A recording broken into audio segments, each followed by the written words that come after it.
to the people, to the punters. Where are they? Yes, hey. you. Let's go live to the people, the punters, to say hello, good evening, happy weekend, wet weekend here in Britain. But as always, this is an international show, so results are going to vary depending on where you are, whether it is America, like my friend here, and my friend here, or whether it's Canada, like my friend down there. Where are you? Out there on YouTube and Rumble? Let us know, by all means. We'd love I'm in hell. You're in hell, Chris. What have they done to you this week? Go on, get in there early. Well, you can't. Have you had a better or worse week than this guy? Oh, yay. Okay, I'm in a much better mood now that she reminded me of that. Yes. Well, you see, Rabbi's not here, and he's the one fascinated with our weather patterns. I was going to tell him how we basically skipped 2 months and went from a heat wave to like late fall. But the good thing is I've only had to cut my lawn like once in the past month because it was too hot for anything to grow. And then suddenly it was freezing, so it was too cold for anything to grow. But yeah, so come to Canada where literally you switch seasons and it can change by the day. Sometimes we'll have all 4 seasons in one day. Fun times indeed. Frigid, yes, that's going to be it. In February is when we have our cold snap. See, folks, the way the weather works is, especially when you have like wacky environments like mine. Yes, the summer solstice is in June, but it takes about a month for our atmosphere, especially up here, to heat up to the point where we're basically worse than Texas for a month. And then in the winter, yes, December, right before Christmas, we have the winter solstice, but it's usually late January before we turn into a deep freeze. I am in northeastern Ontario. I'm a little over 3 hours from the absolute hellscape known as Toronto. I don't like it there. And 3 hours away, that's still too close. Me and Toronto. Because Kev, you're quite well traveled, aren't you? Obviously, I mean, you spend. I've been to Toronto area. I've been to Hamilton. I've been to Quebec. Oh, I lived in Hamilton. Oh dear God. I still have a wonderful leather jacket I bought in Hamilton at a nice leather store, and I adore that jacket. They like the drugs in the Hamilton. Yeah. So we're going to get stuck into some geeky pop culture goodness on this edition of the show. As ever, you can join in the comments on YouTube and Rumble, and we'll see if we can make some sense of the madness. Where will it end? If you obviously our thoughts are with Jimmy Kimmel. Yes. Rest in peace. Anybody remember the Man Show back before he cut off? Very well. What the hell happened? My thoughts are not with him. No. Oh, well, my thoughts are with him, just not in the way he would like. I was very happy. I laughed. I never laugh. I'm very grumpy. What makes me what I find notable is that some people are more upset about a man's TV show getting taken off the air for having low ratings. More upset about that than a young father losing his life. That's right. But that's for them to wrestle with. That's for them to. They're bad people, Dan. Well, I look at late night, and I can't remember who took over what show, but I guess Jimmy Kimmel, ABC created that show for him. But when Stephen Colbert got himself canceled, he basically got David Letterman's show canceled. When Jimmy Fallon gets canceled, he will basically have the show of Johnny Carson and Jay Leno canceled. This is what happened to late night. What happened? It used to be awesome. Now it's horrible. You know who as I understand it, a lot of these hosts, because they've got next to no profile in Britain, you see. So in all seriousness, when I hear about Jimmy Kimmel, Jimmy Fallon, and all these guys, to me, they're the same guy because their shows, I don't watch television anymore, but even when I did, they're not really on. They're just because I know you guys, I know people internationally, I know that they do have a profile elsewhere in all seriousness. And viewing habits are viewing habits, aren't they, Kev? You know, it's like if you watch a certain sitcom at 9 p.m. every night, or you watch one of these guys before you go to bed, and you do it for years and years and years, and then all of a sudden they're not there anymore. You know, even if you've drifted off and you now do something else when they do their thing, it's a peculiar thing. We think, oh, they should be still doing that thing. I think, well, if you're not watching it, odds are everybody else has stopped watching it, and so things do change. Things can't stay the same forever, can they? It's viewing habits, basically. I would, if I was 20 years younger, I would be watching these shows at night.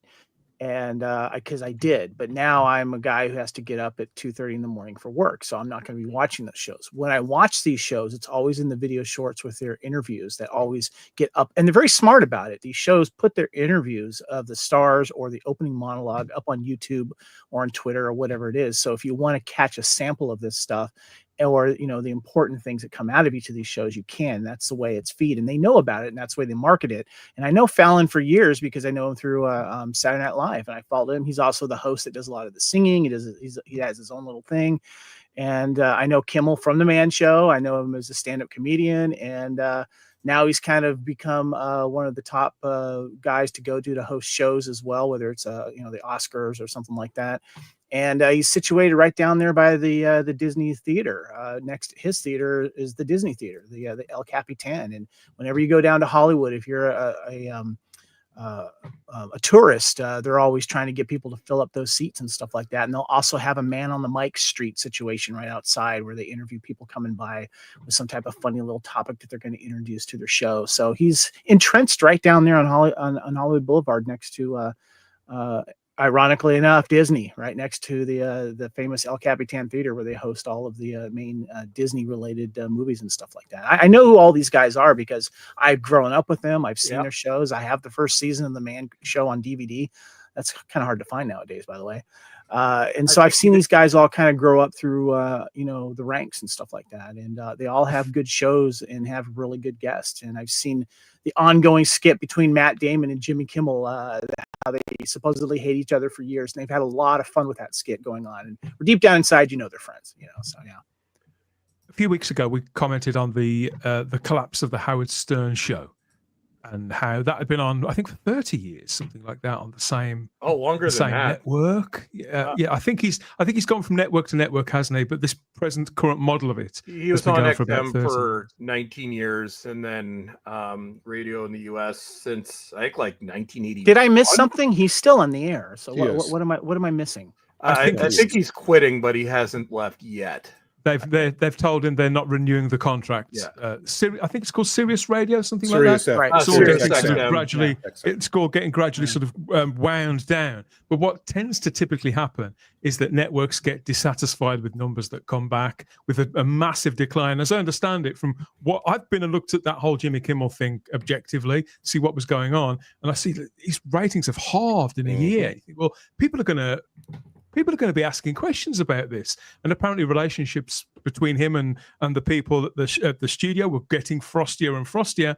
So more often than not, the thing with Howard Stern, they've agreed an endpoint at the end of his contract, probably out of respect for a veteran broadcaster who, for a time, really was one of the big cultural voices, sort of shaping the landscape of the world in many respects.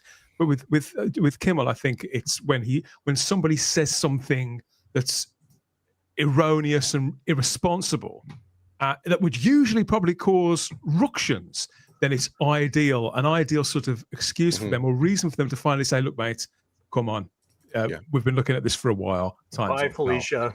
Here's your gold watch, now piss off. And that's all that's really happened. And to see people getting sort of really, really sort of wound up about it, because we have things like that have happened on British TV over the years all the time. And it's not a free speech thing. It's not even a cancellation thing. It's more to do with appropriate, responsible broadcasting, I think. And veteran broadcasters, I think that they're just the same way that veteran broadcasters can fall into those sort of traps just as easily, just as sort of people in their early to mid 20s, eager to make a mark, who may say something outrageous. A guy called Jonathan Ross here in Britain, he's lost his contract, been sacked sometimes overnight for saying all manner of things, doing all manner of things. And so it's not something unheard of in Britain. And so to see it sort of happening overseas and the impact and all these boycotts that people want to I mean, only a couple of years ago, if you boycotted Disney, then apparently you were some sort of alt-right Nazi. Now it's the other way around. You've been encouraged to. So it's all silliness, really, all piss and wind. Well, here's what it is, Dan, or my interpretation. I don't believe in cancel culture either. The way I look at this is we're judging them by their own standards. And that's the way that's the humor in this. I'm like, well, you did it to people for a decade. Yeah, but it's actually really sad what's happened to I remember 20 years ago, 30 years ago, I used to watch Conan O'Brien religiously, Leno, when Letterman was still on. There's the tragedy of Jon Stewart, who probably never should have come back, because 20 years ago he was our voice of reason. And then Colbert had his satire show after that, but they seem to be unaware that over the past 10 to 20 years, the sides really have flipped, and they don't seem to recognize that most of the people that not a lot of them, that would have been sort of on their side 20 years ago, are kind of on what they view as the other side now. Yeah, it's just it is the way of things. But it's like, well, if you've been preaching it for years, it's like, okay, you say something bad, then you need to lose everything. That's the thing. Well, when it comes to free speech, yeah, when it comes to free speech and cancel culture, gentlemen, it needs to operate in a state of kind of grace and almost a large scale gentleman's agreement, whereby everybody agrees to practice free speech, to respect one another's free speech. But as soon as one party, one side of the aisle, decides, okay, well, I can have my free speech and you can't have yours, as soon as one party breaks it, that's when it all explodes and it becomes sort of fair game. And whilst I don't, clearly to me, having looked into it today, Jimmy Kimmel's been taken off largely because they broadcast something editorially that they shouldn't have done, and because the ratings had fallen by such a drastic amount already. It was not only that, it was everything you just said, Dan, but apparently, and what's been so satisfying this week is that to see that the initial response of the other U.S. media and the left has been, oh, okay, we're going to use this to turn him. We have our own martyr now. We're going to turn him into our martyr. As if it's comparable. Just like Charlie Kirk has become obviously more of a legitimate martyr for his exercise of free speech. But if they were like dancing in glee because it's like, oh, we have our martyr now. But then day by day, as all the other facts, which you said you yourself researched this week, which came out from the networks about the falling ratings, the fact that Gary, all of these, I would even say that research is overstating it. I think within reading two articles, it became that to me is research. That to me is research. But the fact that they would, as you said, the falling ratings, the fact that apparently, and the network itself said this, he was going to come back the next night and go even more double down and all in, which if they hadn't taken him off, that would have probably been cost. But they had all of these affiliates jumping ship. There's like 200, ABC has like 200 affiliates, and apparently over 60 of them had already pulled out. So that's a third. When you lose a third of your affiliates and you don't have that ad revenue coming, you're done. You're just done. It doesn't matter what. That was what my research discovered as well. That Disney hadn't cancelled him. The affiliates had pulled out of the show. Therefore, there was no show. It's unsustainable. His contract was going to be up in either March or May, one of those two things, and chances are he was done anyway. So there was an expiration date on Jimmy Kimmel anyway, but that's not going to prevent anyone from trying to make him into their martyr. I mean, for me, Gary, I'm amused by the notion of a martyr who clocked off work that night or late that morning, got into his chauffeur-driven car, went home to his mansion. Yeah. And as far as everybody is saying, oh, well, he's going to be our bastion of free speech, I would advise everybody to go read the First Amendment again, because that's not what it says. It doesn't give you a license to say anything about anyone, anytime and anywhere with no consequences. If that's what you think the First Amendment's all about, I advise anybody to kind of go read that again. Yep. But to me, the last thing I'll say is that I think that, as Chris said, all of the great late night lineups from like 20 years ago, it seems to me that the worst thing that ever happened to late night is when these entertainers, which is what they are, they're there to provide an hour of fun and entertainment at the end of tonight when they got it into their heads that they were important political commentators. Yep. That was the worst thing to ever happen to late night. And for me, my favorite late night person, and I'd give anything if he was back on the air again, was Craig Ferguson. Oh, God, I yes. adored his show. That was, talk about pure entertainment. That was it for an hour. Craig was great. I did like Craig. And I'll tell you, because one of the channels that comes up in my Facebook feed is they show old clips of his stuff. Yeah. I would talk about Craig Ferguson, talk about like a master class in knowing how to flirt with women.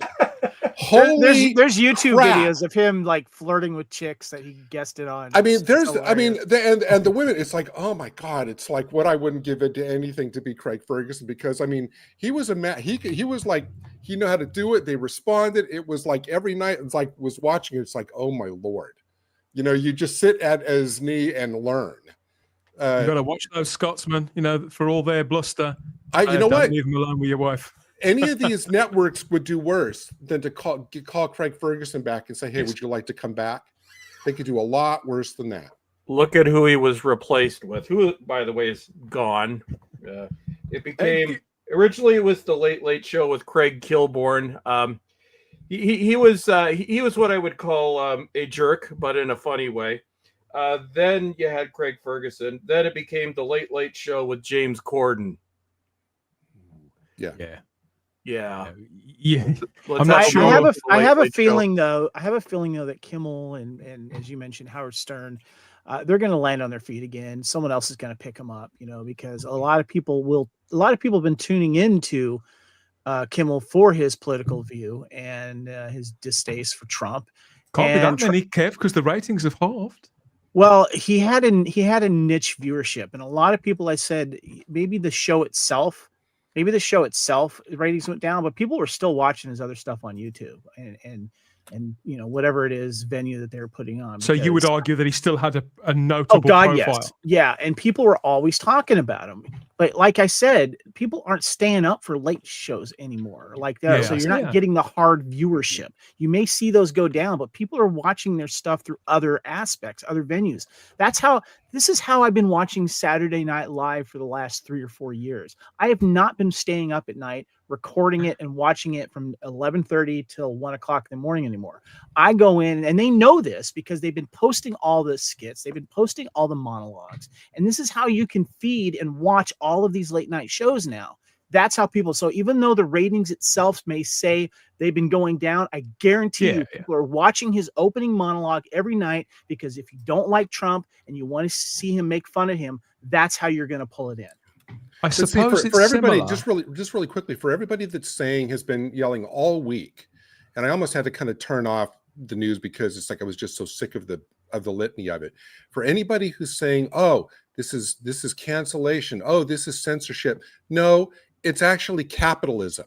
It's when it's like we're losing money by keeping him on the air. That's the marketplace at work. You get plus we have a president who gets his feelings hurt when people make fun of him. Well, I noticed that the thing that I noticed about the things that Donald Trump says, I think he plays the media in some respects very, very well. He's in your country right now. What's he saying? It's also, but I also view it as he's almost in some sort of hot war with the media permanently. They did treat him very, very badly. They never gave him a chance. They've done everything they can. They've done everything they can to strip him of his dignity and to encourage the deplatforming of him from social media. Even when he was the president the first time, to lose his Twitter account as it then was. So, as I understand it, this time, as I see it, he's sort of kind of fighting fire with fire, or he's learned to play the game a little better. I think some of the things he says, to my ears, as somebody who doesn't live in the country and doesn't really have a dog in the fight, when I hear the things he says, I think, well, okay, is he really going to invade Canada? Of course he's not. Is he really going to close down every TV station? That's it. Of course he's not. But once the narrative is out there, I think, again, I've been of the belief that no politician should really be on social media. He's mastered fear mongering to its finest, and people have bought into it. Do you think he views it as fear mongering though, or does he view it as kind of playing the media game? it's the way he's always done business, even before he became president. He knows how to talk down to people. He knows how to make people feel bad. He knows how to make them fear. And it was a business tactic that he learned. And he walked into that. He walked into this culture with his family, and he's a cold-hearted businessman, and that's how he's able to get around all of these times he's filed for bankruptcy, and then he goes into another business, and that's how he's always treated it. And he's never been. If only we had Kev, a cold-hearted businessman running Great Britain, things would be a lot rather than a nasty totalitarian. Bastard. He's not creating racist. He's allowing racists to feel it's okay to express it. And among other things, and people feed into that, both sides of it. Well, without going too deeply into all that, if there are, I think there are different racial pressures and dynamics in America than there are in Britain. But I think that the people out there who are genuinely racist, the trick is to kind of for people who are minded that way, to kind of give themselves away. As I've met very, very few racists over the last 20 or 30 years, to tell you the truth. But the ones that I do are very loud and very proud about the things that they believe. They don't need to be sort of hunted down and outed. They're very, very clear about who they are and where you can find them. I think Gary brought up a good point about how it's. I think it was you, Gary, that said that politics coming into the late night thing has just been overbearing over the last 10 or 20 years, and I remember going back. I remember Johnny Carson was my first late night guy, and I remember that. And he would do a joke here and there about Reagan or whatever and stuff, but he mostly kind of kept it to entertainment. And I know Leno did the same thing. He would poke a little bit, but then he would go to the entertainment, And I remember it was Leno that was just like full on board, like, yep, OJ's guilty. I'm going to ride that train, and then I think most of us did. Yeah. And then Arsenio Hall was like, he was all over the Milli Vanilli thing. He went all in that, but he mostly kept it they mostly kept it about entertainment and music and stuff like that, and now it's just been all about we did politics. Try and imitate that dynamic in Britain, and sometimes it worked, sometimes it didn't, but it just didn't have the same kind of panache. Well, Craig's welcome back, by the way. I'll escort him. No, we want him back on TV. But I think the problem is when you go political, if say it's something new, something just created, you want to go to the right or you want to go to the left, have at it. But if you're a well-known quantity, well-known show, well-known presenter or something that or represents a show that was traditionally apolitical, and then you veer strongly to one side or the other, and most of them veered strongly to one side, then you're going to end up alienating half of your audience. It's kind of like a show that I will not mention by name because we don't do it on this show, but there's a certain British show which did this about 10 years ago, and that show is now a shadow of its former self. But I think also why a lot of people, and keep in mind, a lot of people, a great percentage of the individuals that put Obama in power twice ended up switching to Trump. And I think the problem is regular people, and this is still the case. This hasn't ended in my country. It's just gotten worse. But regular people feel talked down to by the left.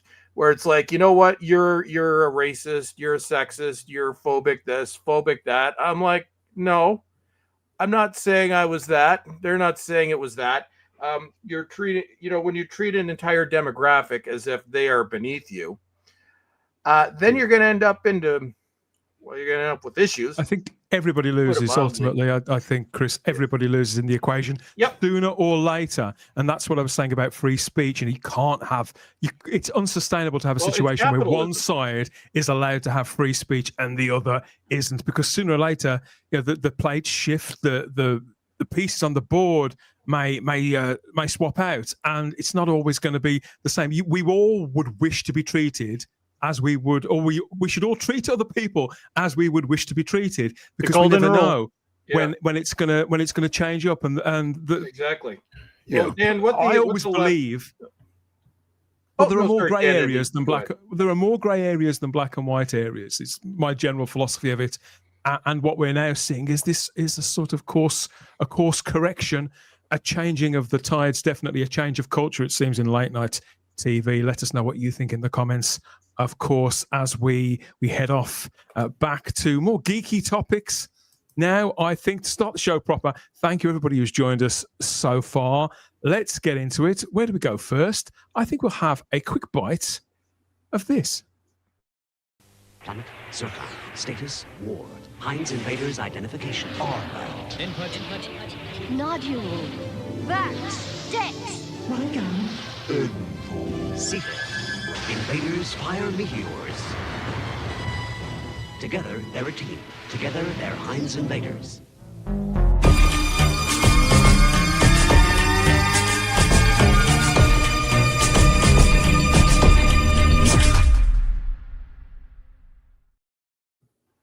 Hello. It's the Spacebook Live Force Insensitive Out There Entertainment on YouTube and Rumble for Saturday, the 20th of September, 2025 and beyond. I'm here with a far out panel as ever. So some of us are more far out than others, I'd say. But here we are. Anyway, so we've got Mr. Gary Akers here, sporting a fabulous British hat, keeping the British end up, the That's British right. brim up with the 007. 007, baseball. baby. I'm not. Yo. Yeah, that's right.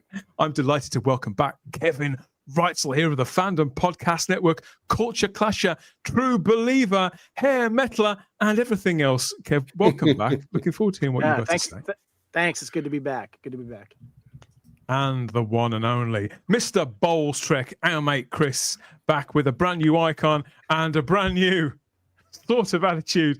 I can't wait to hear what you've got to say about Alien coming up later Hi, on. everyone. How we doing? We've got people in the live chat saying hello there on YouTube and Rumble, because this is where we do what we do Saturdays from 8 p.m. here across multiple platforms. Let's have a quick hello to those who've been involved so far. We've got Rose, we've got Lord Thoth is here, Dr. Mad Studio is there. Hello, Hammerheads. Greetings from Britain. Well, I'm in Britain, but the other three gentlemen aren't, so it's a general sort of holistic hello. Dr. Mad Studio. I think Dr. Mad's been in before. Good to see I'm you a there, colony, technically. mate. A colony. I'm part of the Commonwealth. We have the same king, so I'm like half there. I We love have the that. king on our money. I love that Peter Harrigan says in the chat was Twisted Sister hair metal. Yes, they were. There we go. That was Hair some metal nutty hair. questions. Absolutely encouraged. We've got Donny the Sentai Ranger in the live chat as well. It's okay if you disagree with me, but I'm keeping Disney Plus, especially since I'm thankful for Overlord DVD's Alien Earth recommendation. That's the great Lord Doomcock, isn't it? It Overlord is. DVD. It How is. is Doomcock? We've had him on the channel before now. I hope he's doing well. Hope he's okay. No, you do you. That's what I said. Don't be pressured into some sort of political move by unsubscribing from something that you actually use. It's getting silly. Not everything I'm has to be still politicized substitute. on it. Yeah. I'm still. I'll- Well, no, I left, but I had to go back to review a certain thing that shall be renamed. I can't talk today, Dan. I did it so I could review something which shall remain nameless, because we don't talk about that thing on this channel. Peter Harrington is asking, is Saturday Night Live still going? Because It again, that's never is. had a profile in Britain. Apparently, Yes, it is. There's like it's like what is it, Kevin? Like season 51, and instead they 51 started with like 7 cast members, and now it's like 55 or something. It's like I haven't watched Saturday Night Live in decades, but I imagine it takes them a half an hour just to do the opening roster crawl. No, they keep at the the same beginning. amount, but there's some turnover every year. Oh, So okay. yeah. I remember when it was the 15th anniversary of Saturday Night Live. I still have that on VHS somewhere. Damn, where does the Keep time it go? manageable. Lucy Meows in the live chat. She says hello.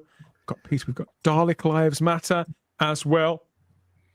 It's the media. It mostly employs narcissistic knobheads that can be scapegoated by the industry moguls.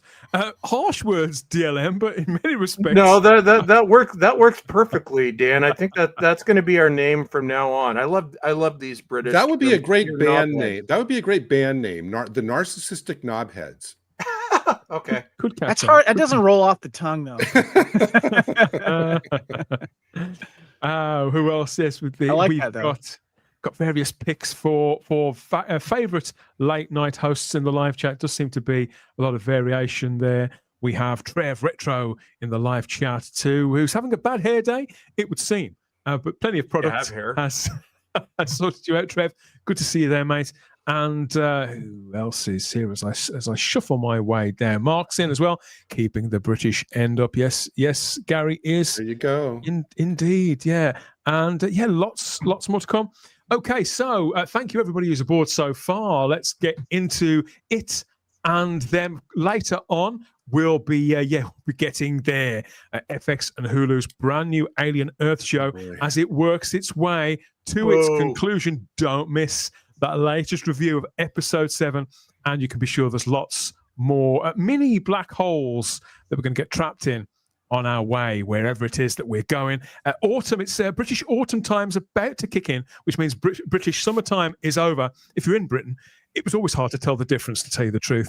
It was then, and it is now. British summertime tended to be just as wet as British autumn time, but it is getting certainly the nights are drawing in.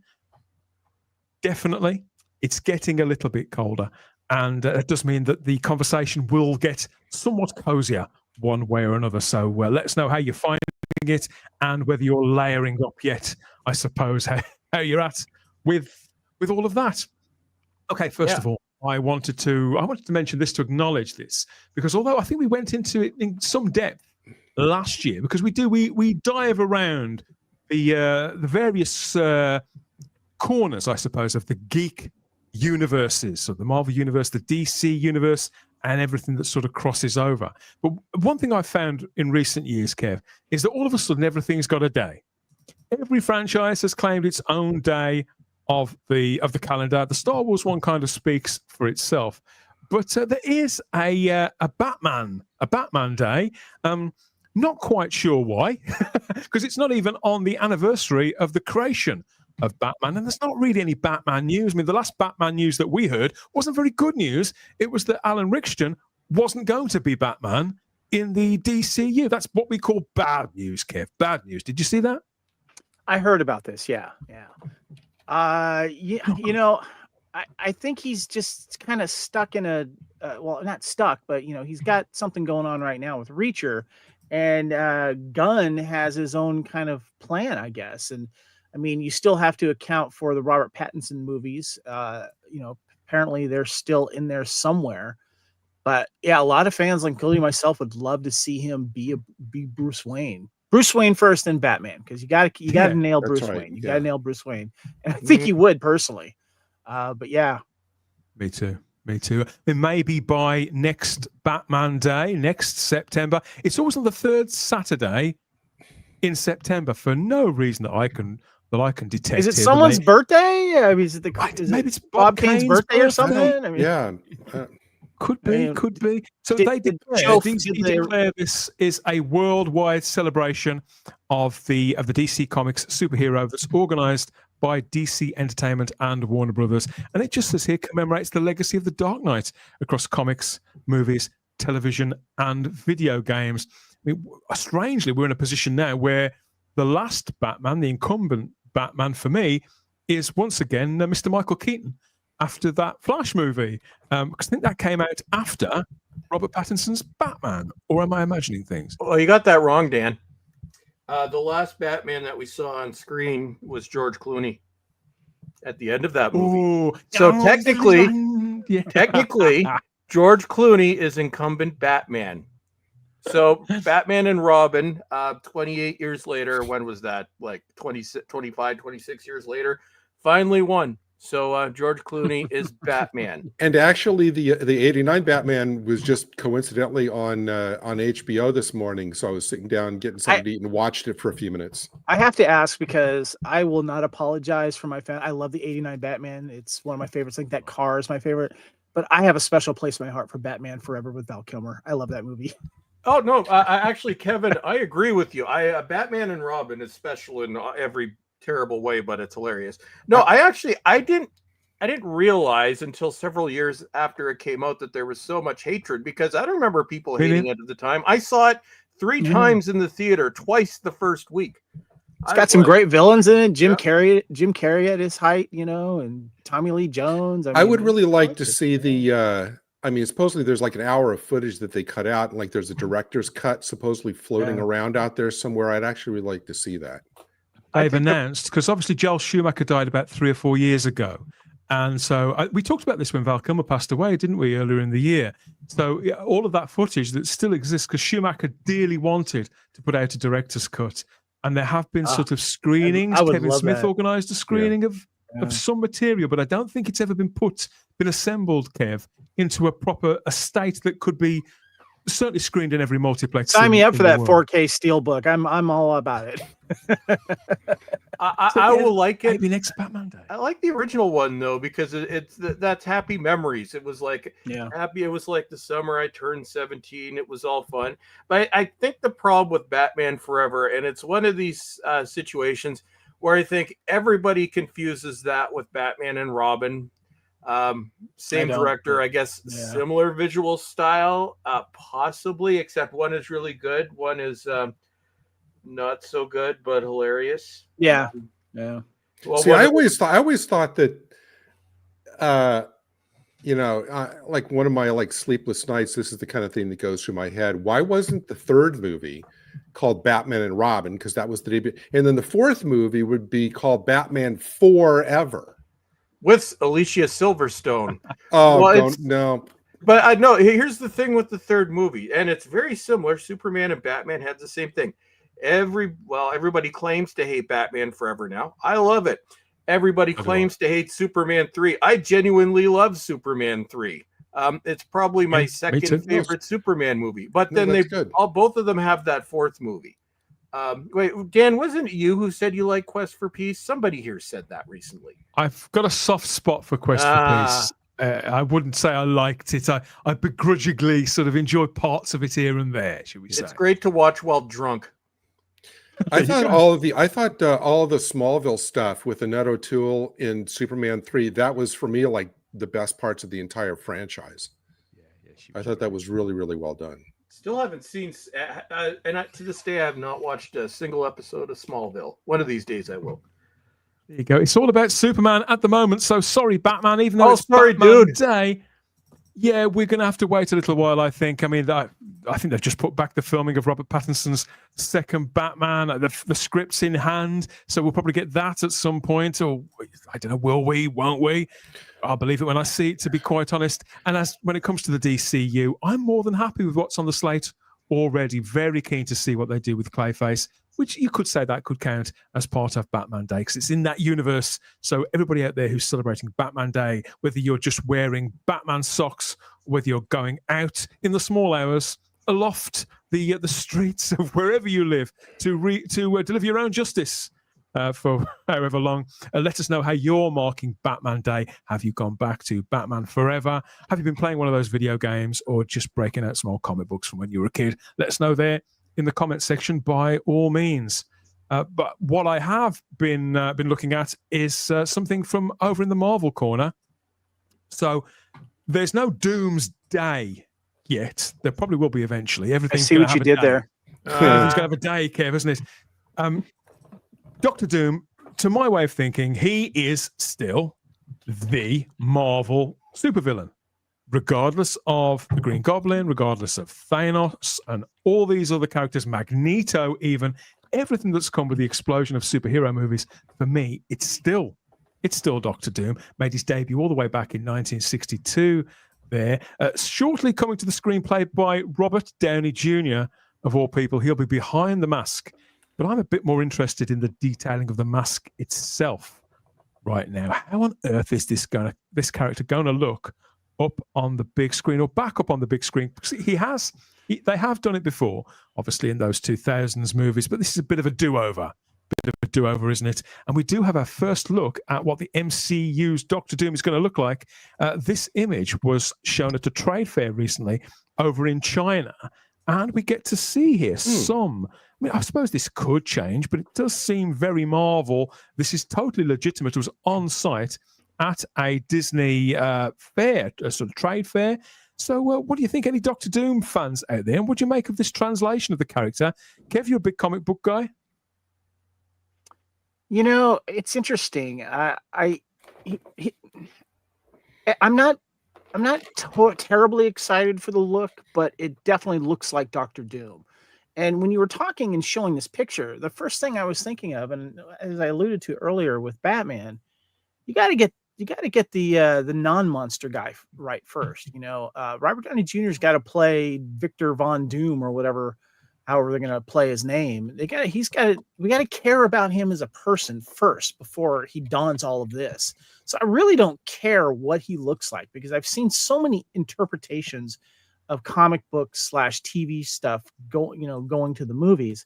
Yeah. And I've seen all the nitpicks, and that's fine. But I got to care about the character that's underneath the mask first, personally. I think they're off to a good start here. It's fine. It's kind of paint by numbers, to be honest with you. But how is Robert Downey Jr. going to play the character underneath it? That's what I care about more. That's why we liked him in the first place as Stark. We liked him, and then boom, he gets into the costume and he kicks ass. Robert Downey Jr. is a great character actor, but he's got such a distinctive voice. I don't think, even behind that mask, we're not probably going to not see a great deal of him. Yeah. I wouldn't have thought. So I thought we struggled with this bit of casting. I think, well, why him? If it's not simply gimmickry, that wasn't there anybody else? They've established in the Marvel universe that no matter what type of mask that you have on, the new technology, it comes right off and goes right back on. Look at Tom's new Spider-Man outfit. It just goes right on and comes right off without him touching it. So we'll see his face. You got to see his face. I don't know that I like so much agree with that, because I remember, when I first started reading, as a kid, my first exposure to Dr. Doom and all the Marvel comics was that he wasn't just a guy who it wasn't like a Tony Stark and Iron Man where you put on the suit and you do what you do and then you take it off. It's like you never see who's in there. I mean, you would see a couple of things like from the back where like he takes off his mask, or somebody sees it and you see their horrified reaction, but you never see what they're seeing.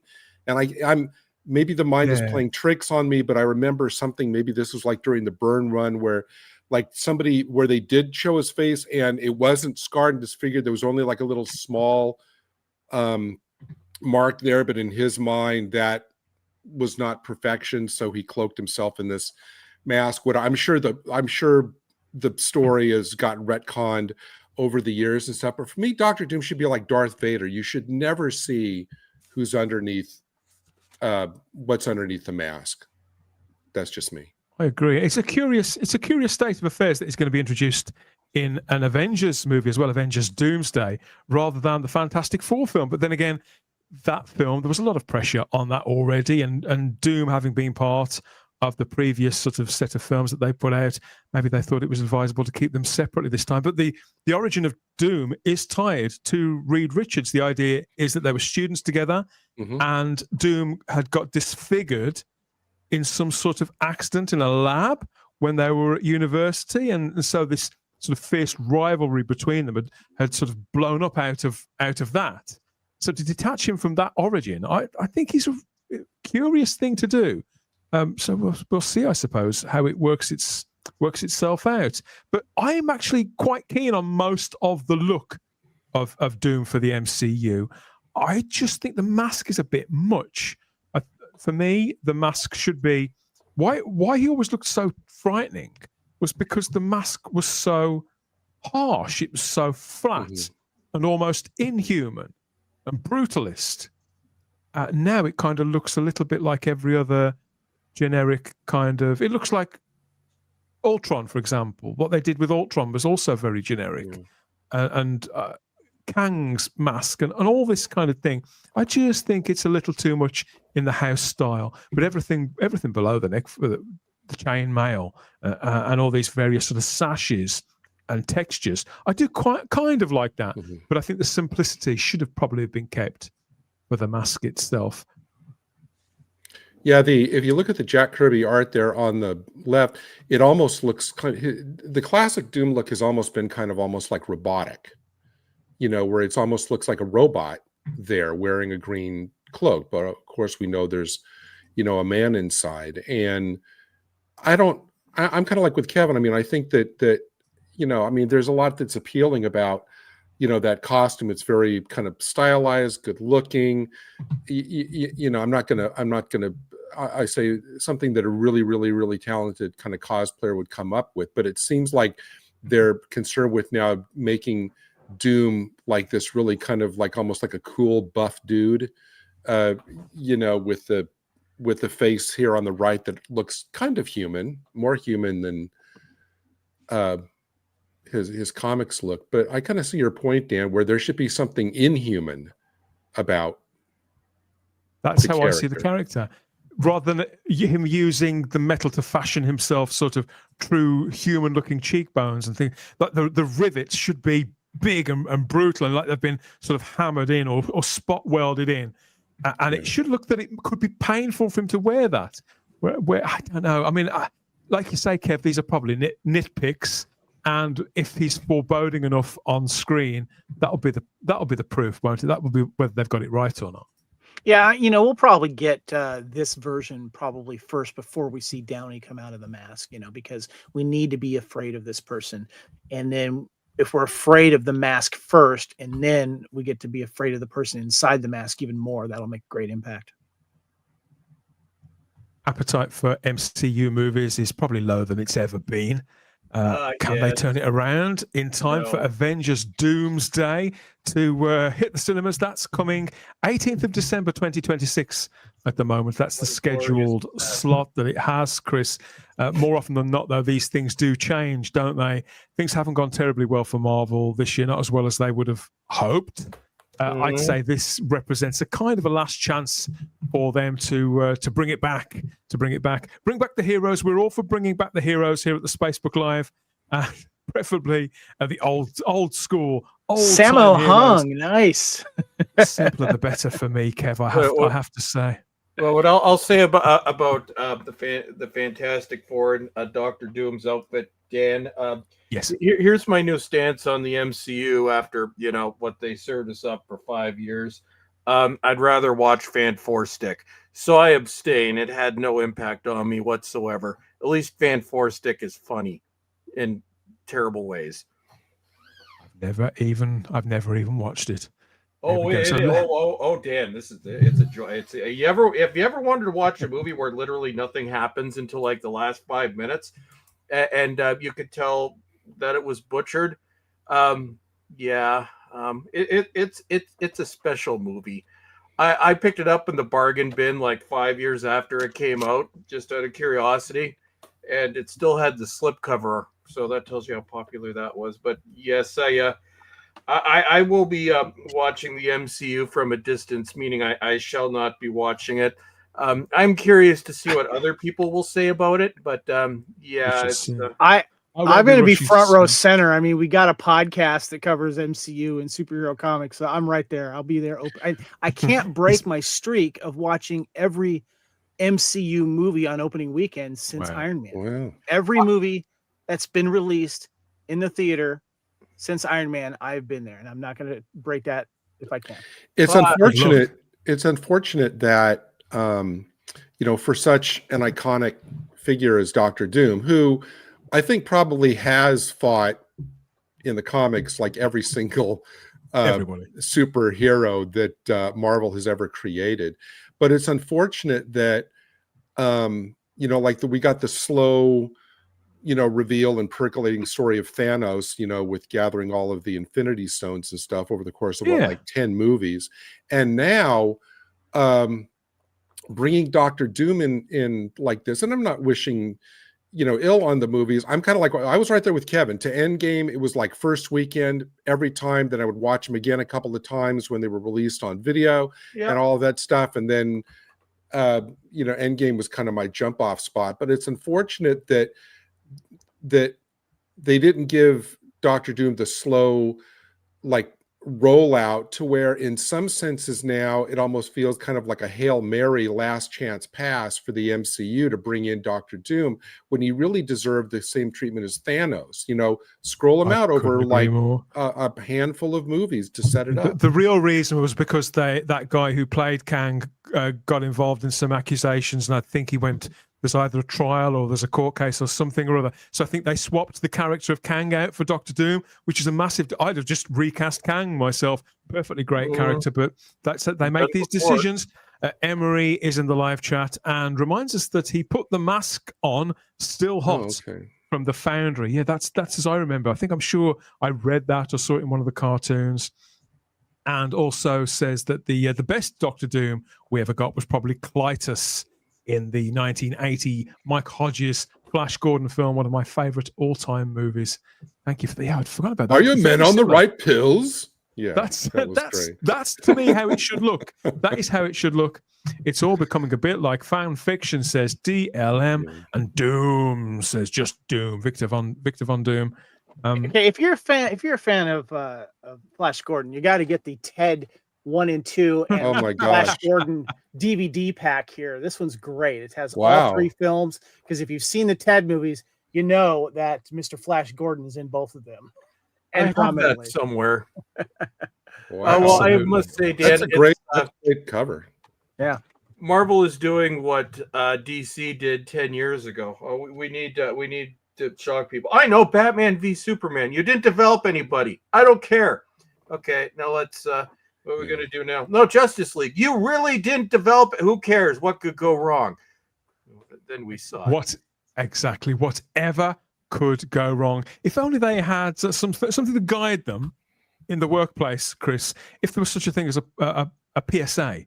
Maybe for the film or TV industry, so that they wouldn't fall in to these pitfalls, all these weird and wonderful things wouldn't happen to them.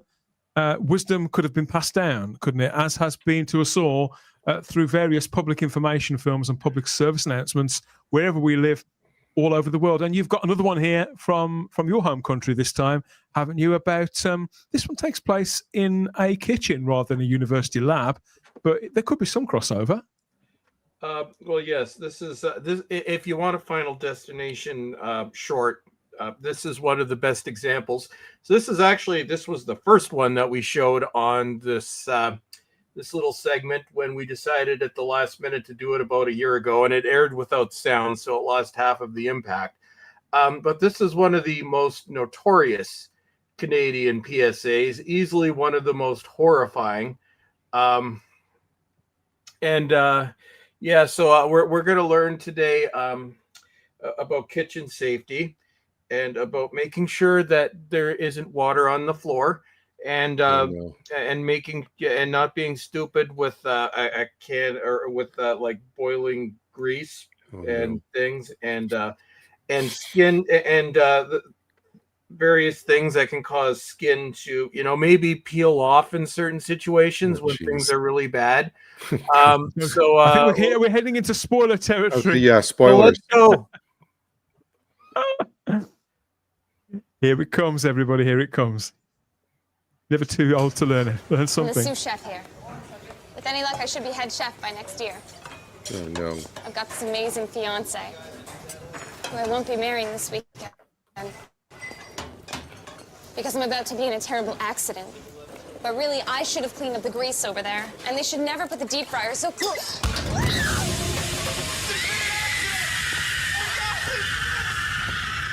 Somebody help me! Christ. What the hell did I just watch? That would never happen. That would never have Final happened to Victor Von Doom. Was that Final Destination? What was that? Kevin, that was a Canadian PSA. We've been doing this for a year. Canada has very interesting PSAs that have been terrifying us for decades. So each week I've been featuring one, but this is one of the most notorious. That they aired during kids shows, Kevin. Yes, at all hours of the day. I mean, my first thought was, is that Jack Busey or Gary Busey there rushing towards her in the kitchen? That was something I was somewhat distracted by. But the way that she sort of writhes in agony as her skin bubbles it really is something. If you were to put on while children are eating, in particular, I would have thought that's not going to play very well. So they're during dinner time, man. You have the news on in the background. You're having your family discussion. You got the young kids there, and then that pops up. I'm trying to figure, Chris, what is the exact lesson? Is it don't carry around huge tureens of boiling water, or make sure there's no grease on the floor? Well, possibly both. Okay. And it's also I don't know. There is a story about her wedding planning. So I don't know. Don't. There's a sequel because you never know what could happen. I look forward with bated breath to see more of that. Yes, so let us know what you think, obviously. And and Dan, and next week, we're going to learn more about drugs. That's your spoiler. Oh, Peter Harrington in the chat has it right down at the end of that. They need like a Basil Fawlty to come in and go, "Sorry, soup's off." Somebody do an edit. Oh dear, oh dear, oh dear. Yes, this is a popular segment here with us at the Spacebook Live. Let us know your favourites. We might have to have some sort of top 10, hadn't we, for everybody to sort of take a look and decide which they've root. Well, Dan, the one that we just watched is usually in the top 5 of these lists, and it's often number 1. It's considered to be one of the most horrifying commercials ever made, which I can see why. It's quite graphic, and you don't quite see that level of a holy shit coming. You can relive your favourite of the selections of PSA films there if you dive back through our playlists of earlier editions of this show. Our general looks at movies and TV shows, whatever's happening in the geeky week. There's our deep dives celebrating particular films like the Jaws show from earlier on in the summer. We've got several of those planned before the end of the year, so make sure you're subscribed and you won't miss those either. Our James Bond shows, we're all big James Bond fans. Always worth taking a little time, I feel, while Bond is still sort of sleeping to catch up here and there as to what's going on with 007 and our regular physical media nights too. Another one of those coming up in a couple of weeks' time. So if you are a collector, whether it's the new formats or the retro stuff, there'll be plenty to pique your interest, I don't doubt. Until then, hit up the playlists and you'll find some of the earlier shows there. And get back to us with whatever you think. Okay, time to blast off. I think change the channel and change it up a little bit. Where to? Exactly. I think we'll go here. Sure was great to see Star Wars on the big screen, huh? Excellent. He won't take it off. He won't take it off. He still won't take it off. I have an idea. Even the most dedicated galactic warrior can't resist a pan pizza from Pizza Hut. So, right now at Pizza Hut, free Star Wars games with selected meal deals. Available in restaurant, takeaway and delivery while stocks last.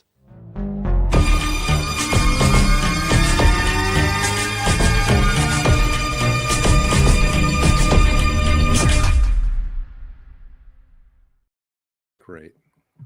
Yes, and right up close, catch up now on all things Star Wars. It means different things to different people, I think, now, multiple generations, wherever you live in the world. I think you've probably got your version of this that you like the best, whichever set of films you enjoy the most. There's only really one right answer to that. Is that controversial? I don't I don't know, really. But Star Wars is now and again on the verge of seeming like it's back. And then it goes away again, and they cock it right up again, and then it comes back, sort of. And I think we all place faith somewhere, somehow. It's been choppy water since Star Wars has found itself in the hands of Disney. That can't be doubted. Divisive content in some respects, and few big creative swings. That was frustrating George Lucas himself. I've always felt they simply need to get the right people. And I am somewhat excited, shall we say, at the involvement of Sean Levy. Now, he has just shared his first full-colour look at Star Wars Starfighter this week from somewhere off the coast of Sardinia in Italy. The director and writer has described making Starfighter as the thrill of a lifetime, and this film is set to be the centerpiece of Star Wars' 50th anniversary celebrations in 2027. This picture features Ryan Gosling, who I think he's now an A-lister. I think that's fair to say Ryan Gosling's an A-lister. Here he is in this new picture alongside Flynn Gray, a new young actor there who's going to be co-starring in this film with him, and some sort of tech. It's some sort of speeder or another. Not a land speeder, a water speeder. Kevin, is there such a thing as a water speeder in Star Wars? I believe yes, especially in some of the animated versions we've gotten. We've definitely gotten, and also in The Mandalorian, they had a boat in The Mandalorian as well. So yeah. I mean, to my mind, signing up Ryan Gosling to lead a Star Wars film is probably the most sensible decision that Disney have made since they got hold of this franchise in 2012. Yeah, it was good casting. I think they Also found a good director. Sean knows what he's doing. Sean obviously can do some good movies and have fun with it at the same time. And that's what I want. I want Star Wars to be fun again. You know, it seems like it's been taking itself too seriously. I need some adventure back, and I feel like he's the right person for this. And I was excited to see this, you know, and I'm glad that they're kind of teasing us and not just kind of going months without, you know, knowing that it's in production. And the fact that we get a nice location like this, apparently Sardinia is nice, very glossy publicity image here, Kev, as filming is only really starting to begin, rather than some shot that drones take from above a location where they're making it. You think, oh, is that this or that? I think if they show people something, particularly if it's got a talent that we recognize attached to it, this is a different way to marketing a Star Wars movie. Or they need to show location shots. They can't get caught in this virtual room that they've been doing a lot lately. They need to get out and showcase some wonderful filming locations. And, you know, like what Bond does all the time. They go to different parts of the world, and it makes you want to go to these places. And that's a good point. Yeah, you're right, because that scene, that wedding scene at the end of Attack of the Clones, wherever that's filmed, is beautiful, and that did become a bit of a tourist destination after that movie, didn't it? Yeah, it was in Italy, and I know because near and around there, George Clooney had a mansion, you know, and he got tired of all the. Apparently, there's a lot of tourists that are going there, and the scene where they get married, you know, that's become a tourist location as well. But it was a real location, and that was a smart move that they did. So yeah, it's fine to bring things to set so you can control your environment, but go out to real places like this and give us some Star Wars Waterworld. Give us some Star Wars on water. Why not? Yeah, Ryan Gosling seems to me like a safe pair of hands, just a very charismatic actor at just the right time. Most of the films he's been involved with, even though he's made some films which probably have underperformed, he's always been good in them, I feel. Chris, have you seen many of these movies? Because when I look through his filmography, there really is something for everybody here in Gosling's checklist. Oh, he's a diverse actor, formerly from London, Ontario, which is where I lived for many years. But I have to be honest. I'm being I'm going to call this podcast Bull Trek as a negative Nelly towards everything Disney, because I think there's going to be a threefer for this. This is one that I might check out maybe at some point, but my level of excitement is somewhere between the floor and the basement. It is hard to get excited and to sort of get to a point where you're thinking, oh, when's this out? Oh my God, I can't wait. I find that difficult.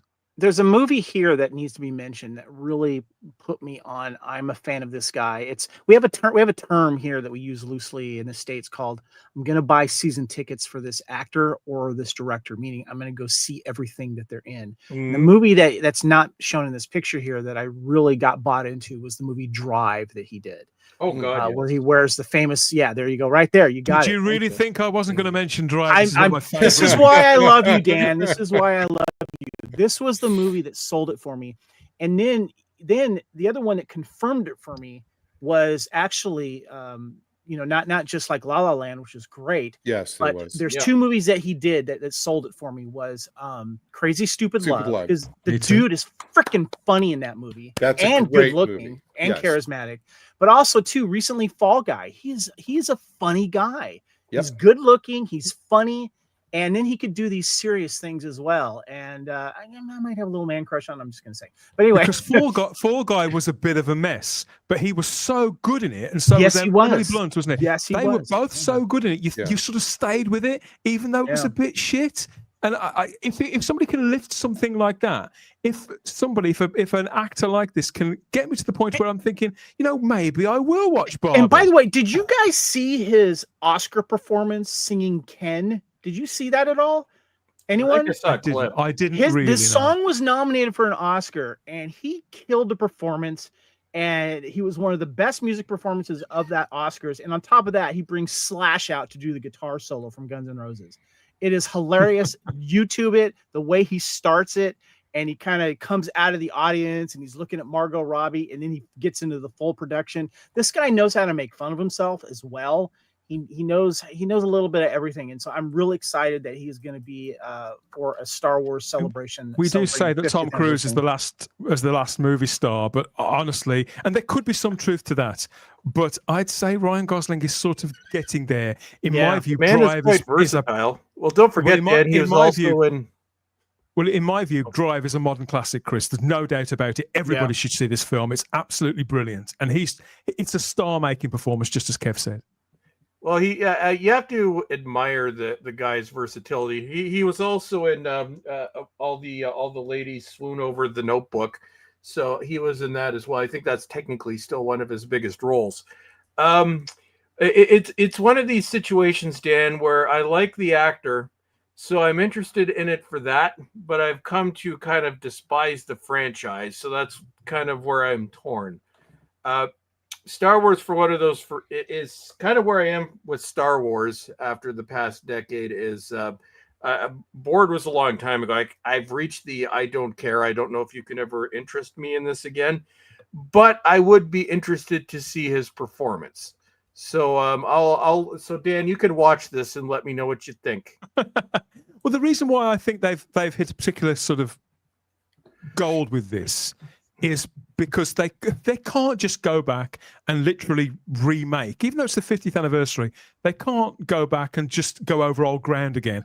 Have a film at the center of this, which is the exact same dynamic. But if they can tap into some of the flavor of that, which Jon Favreau did very successfully with the initial season of The Mandalorian in particular, that's what they need to recapture. And what I feel that Gosling has, Gary, is a combination of a sort of Harrison Ford quality, a certain swagger. They know the ladies love him. He's very capable of reaching that part of him, which is like very, very dangerous and unpredictable.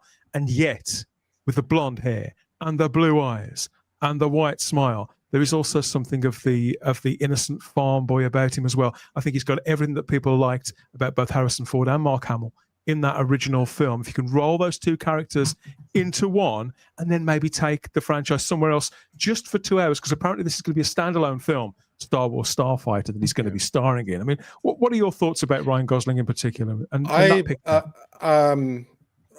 You know, a lot of the film names that Kevin reeled off are some of my favorite of the last 10, 15 years. Just about this new movie itself, before I get into Ryan Gosling, I find it ironic that this, I guess, is going to be the 50th anniversary movie where we started the franchise on a desert planet and now we're doing the 50th anniversary on apparently like a water planet. So I actually think there's kind of like a cool symmetry there.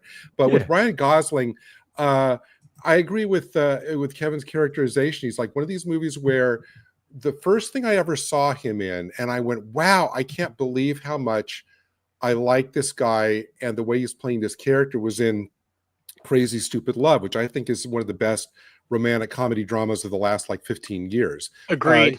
His chemistry with Steve Carell in that is great, and his chemistry with Emma Stone was off the charts. Yeah. In that, to where I'm not surprised they kept pairing him up with her in, I think, 3 movies, and you know, going to La La Land, which I saw 4 times in the theater alone when it was out.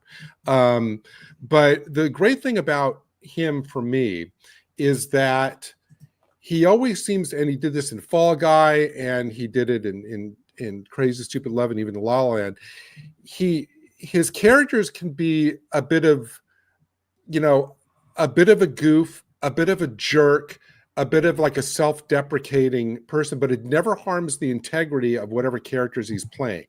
It's like, yeah, this character's full of it, or this character's a blowhard or whatever, but he's one of the most likable actors in whatever role he's playing.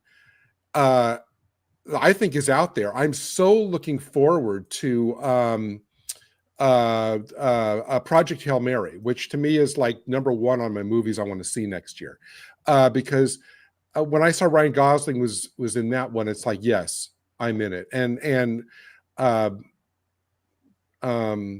La La Land, I think, is just one of the best musicals ever. And I actually never saw the Blade Runner sequel, but he always, there's always like a thing with him where it's like, part of him is he's playing these characters. It's like you want him to do like a fourth wall break to the screen and say, like, can you believe I'm doing this type of thing? It's like I always kind of get that sense out of his characters. It's like they realize the absurdity of, you know, the situation they're in, but that makes me like him all the more. Just larger than life enough. I was trying to share something. Do you mind indulging me for a moment? Can you share that screen I have there? I don't know if you can or not. Well, while you're figuring that out, I will say I am not ashamed to admit that I own Crazy Stupid Love and La La Land on Blu-ray. So yes. So this is me as my cosplay as the driver at Dragon. Oh my gosh! Many years ago. Oh yeah. And check this out. Here's the back of it. Nice job. Cool.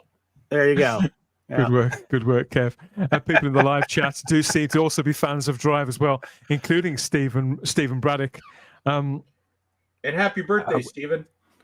Emery says that this is dark stuff, but I think maybe Star Wars needs to model itself on pleaser trash.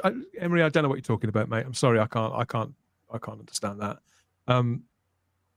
Try again.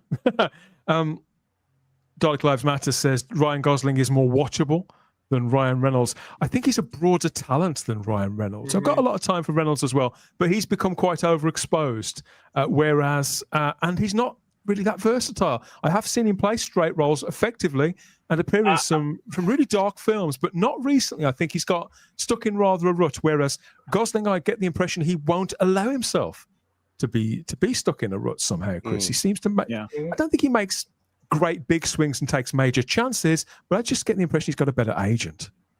I will say Ryan Reynolds, he does tend to play the same character over and over again. But he does dark very well. Like he's scary as hell in the remake of the Amityville Horror. But you are right. I think people want to see Ryan Reynolds as Ryan Reynolds, basically. Yeah, because Deadpool isn't Deadpool; it's Ryan Reynolds. Yeah, we like that. Reynolds. You know, he's good at it. He found it. So yeah. I never did see. As much as I like Ryan Gosling, I never did see First Man, which was done by the La La Land director. Probably what? I'm sorry. First Man, about where he was like Neil Armstrong or something. Probably. Right. Yeah. Probably because. Yeah. That just to me was like too straightforward, if that makes sense, for what like I wanted to see like Ryan Gosling in something where he can be a little bit of everything, and to have him be in this kind of bio. I mean, it's a strange film, Gary. He plays a very introverted man, living a very particular, and it's a very quiet film as well. But I do recommend it.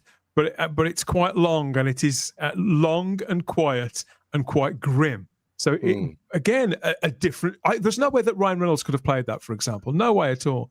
Peter Harrington says here, him and Ryan Reynolds, for some strange reason, I get them mixed up. It's just the Ryans. It's the same with the Chris's. There's too many Chris's, too many Ryans. Yes, I know. There's way too many of me.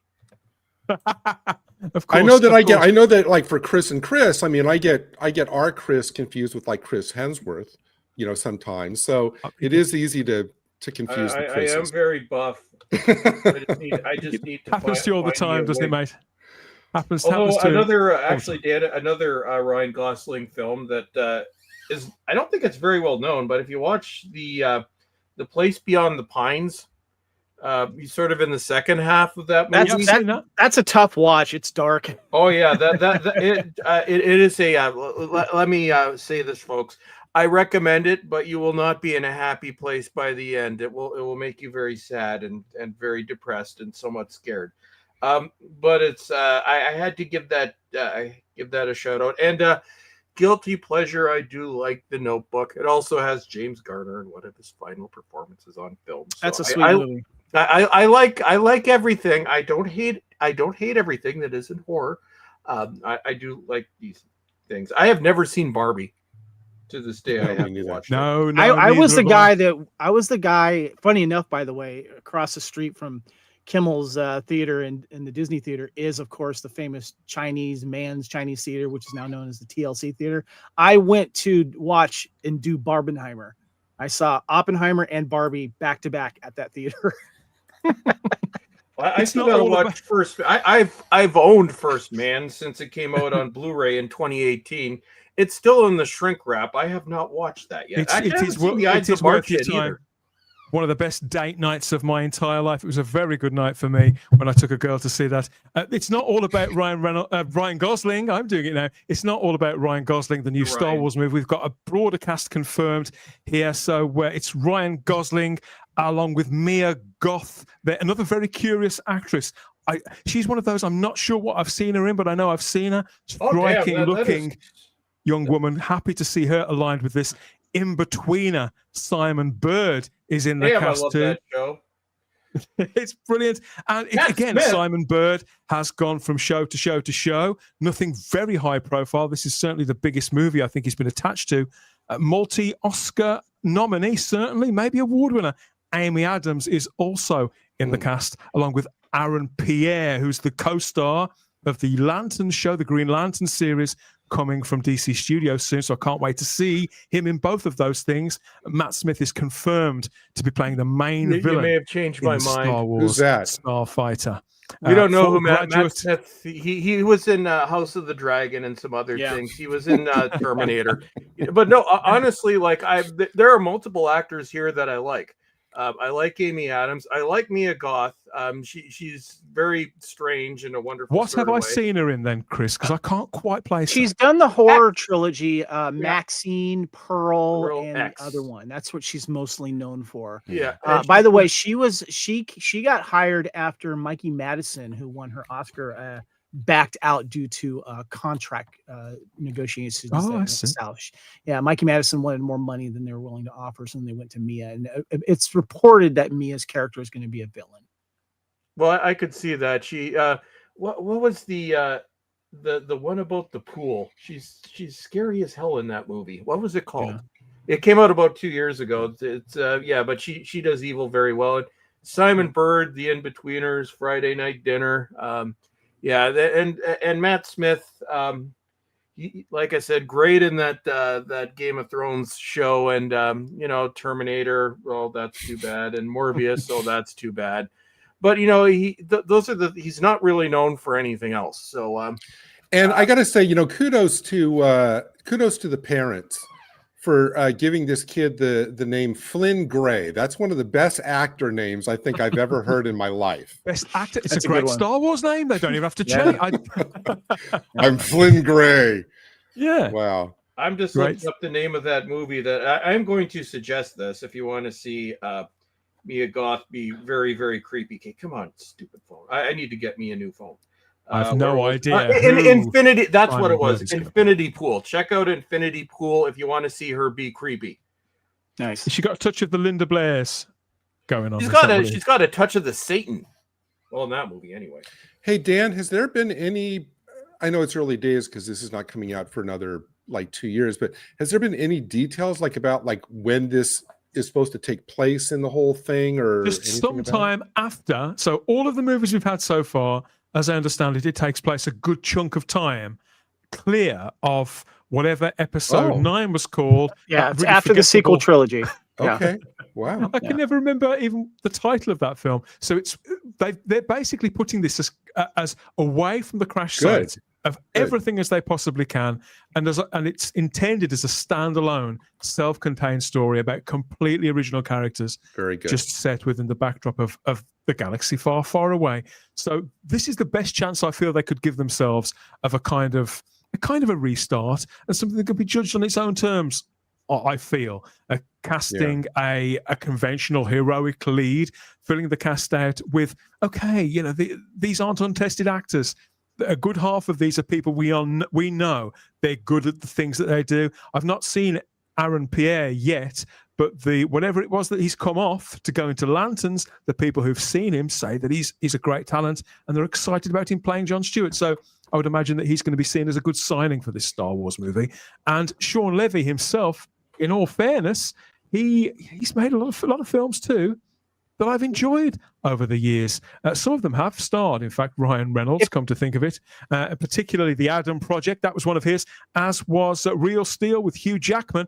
Also, films about adults, bearded adults, adult males of a certain age, with little sort of kids with sons, lads and dads films. And I think that, looking back to the picture of Ryan Gosling with his new young co-star Flynn Grey, we could be getting more of that dynamic, perhaps. Well, I like the Aaron Pierre casting, because I've really only seen him in one thing, and I liked him. And I think you can find it on Netflix. It's called Rebel Ridge. And basically he's trying to get his brother out of jail in a southern town that has a corrupt police officer that's played by Don Johnson. And it's a low budget film, but he's really, really good at it. He's former special forces, and he has to take on these corrupt police officers. And his acting in it really blew me away, and it made me excited that he got cast in this film. And Dan, if you just want to go back to the casting photo for 1 second, I think one thing that I've noticed here is they haven't. When you look at this cast, well, the ones that I know, which maybe this is done on purpose, but nobody that I know of is a political lightning rod. And I'm wondering, because you have some actors that just carry their politics with them. Ryan Gosling, I think he's pretty much apolitical. Amy Adams was in a movie about J.D. Vance, and she's also liberal, but I don't think she's one of them. Mia Goth definitely isn't. Simon Bird, I don't think is. Matt Smith has distanced himself completely from a certain amount of political fanfic, which we won't mention by name. So that's something here too, because Star Wars has been a political lightning rod for the better part of a decade. With this, I won't mention the names, although we know who they are, who are beyond political lightning rods, and one is the worst actor known to man, who's been cast in everything, who I will not mention by name. But I when I look at this list, I see apolitical, which this is good. Now, I will say this is my prescription for Star Wars, which I'm not interested in. Marvel, well, yeah. If you want to save your franchises, folks, give us something good. You don't really do that much lately, but apolitical, like what we were saying at the beginning of the stream. I don't want to see leftism. I don't want to see conservatism. I don't want to see any of that. Give me a good story, and give me actors that are not going to embarrass your movie and cause it to tank by making fun of the people that are going to go watch that movie. So this does give me hope. Now, I'm sure maybe I've missed something with one of these, but when I look at that casting photo, I see, okay, none of these people I have seen make fun of me in the past decade. Now, I could be wrong, but I'm pretty sure most of them haven't. So we might have a press tour that isn't a disaster, which would be nice. So Dan, you're going to watch it first and tell me, because I just in case, but I have hope that this will not be a disaster. Give me good, give me apolitical. That's all we want. Yeah. Good story and no politics. Like how hard is that? We used to do that.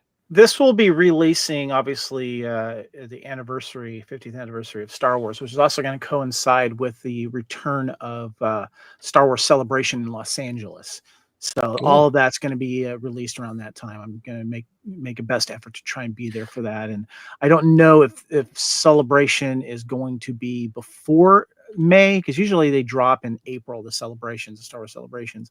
But one way or another, there's going to be a lot of buzz about this movie and celebrating the 50th anniversary of the original Star Wars release. Now, is this the next Star Wars movie that's going to be in the theaters, or is that Mandalorian movie? Mando and Grogu is coming out next year. Damn, no. There's one more coming. Yeah, we've got a picture here. We've got first imagery. There's not much out there for the Mandalorian. There's rumors a trailer's going to drop sometime soon, maybe even for Tron Ares. So we're getting. Can somebody make a fan edit of this and just remove Pedro Pascal? Would you like to see a trailer for the Mandalorian and Grogu? Anybody? Sure. No. Yes, please. Yes, go ahead. Okay, fine. I'll just grit my teeth.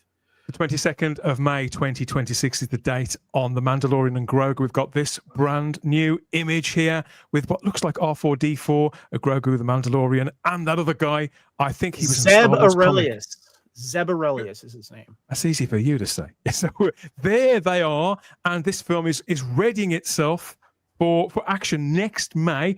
Now, a trailer was premiered to an exclusive crowd a couple of months ago, again at an industry event somewhere. I think it was in Japan. Teaser trailer for this film, which, as is always the way, it's only gone and leaked online, which is often the case. So we can take a look at it right now. Just don't tell Kathleen Kennedy, anybody. Don't tell Kathleen Kennedy. Here it comes. Lost contact. Walker 3 is gone. Send everybody. Understood.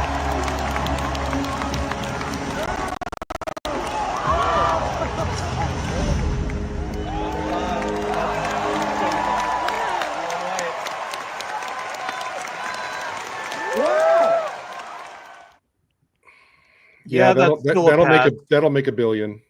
Yeah, if it didn't have Pedro Pascal in it, I would say yes, but I will not watch anything with. Okay, Chris, hold on a second. I got to tell you something real quick. First of all, what you may or may not know is that most of the time that you see the Mandalorian, it is not Pedro Pascal. He is just voicing it. It's either Lateef Crowder. The voice was enough to make my skin crawl. It's either Lateef Crowder, who does all the fight scenes, or Brendan Wayne, John Wayne's grandson, that does all of the other acting. That's usually the strolling, the strutting. The fighting scene that you saw in the beginning of that was Lateef Crowder, and these guys have done a hell of a job bringing this character. Right now, it's just the voice that you're hearing of. Here's what we need, Kevin. Here's what we need to do, and somebody out there in Hollywood in fanfic, do it, because he doesn't appear on screen. Thank God. Even AI, just give me somebody else's voice. That's not going to happen. We're going to have to live with it. Not going to happen.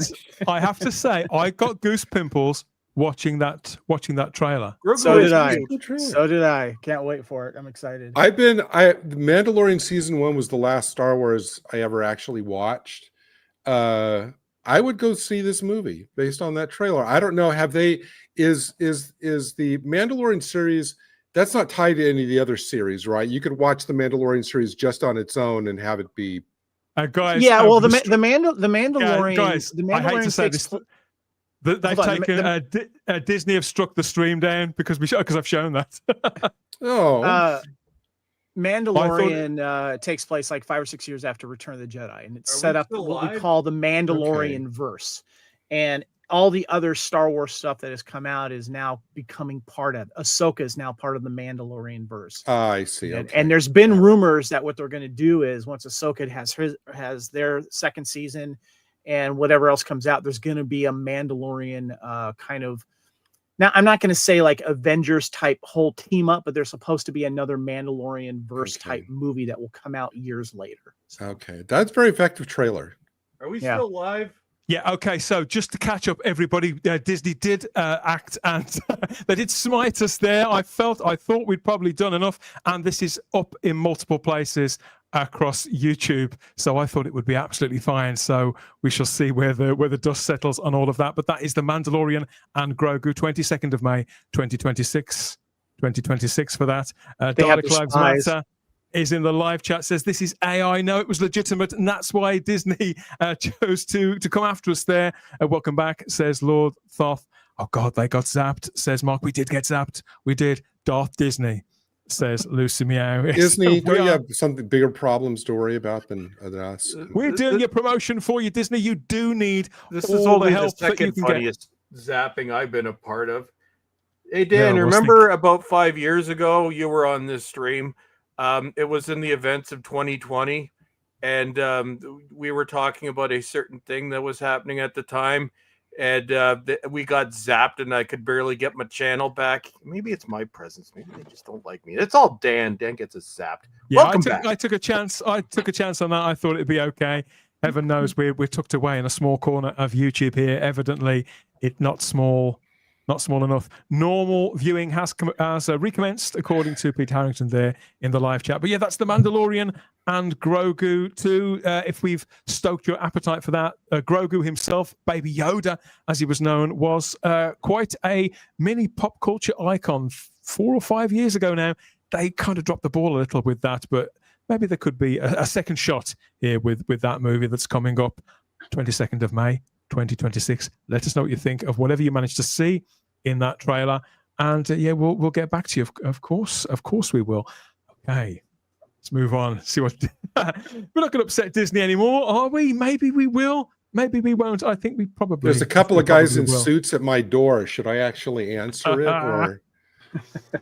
Stay on target, everybody. Stay on target. Let us know what you think. Star Wars Starfighter is shaping up quite nicely, I would say. Expectations obviously should be managed as is particular to you.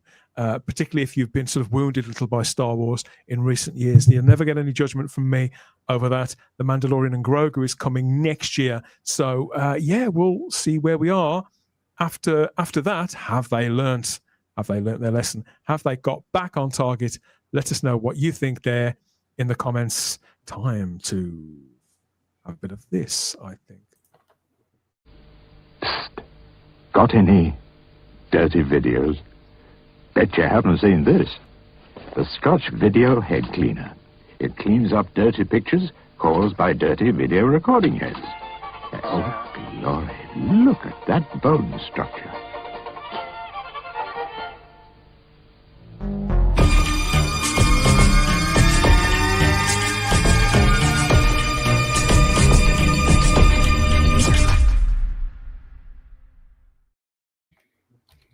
Everything will be fine. Everything will be fine when we head back to the bonket.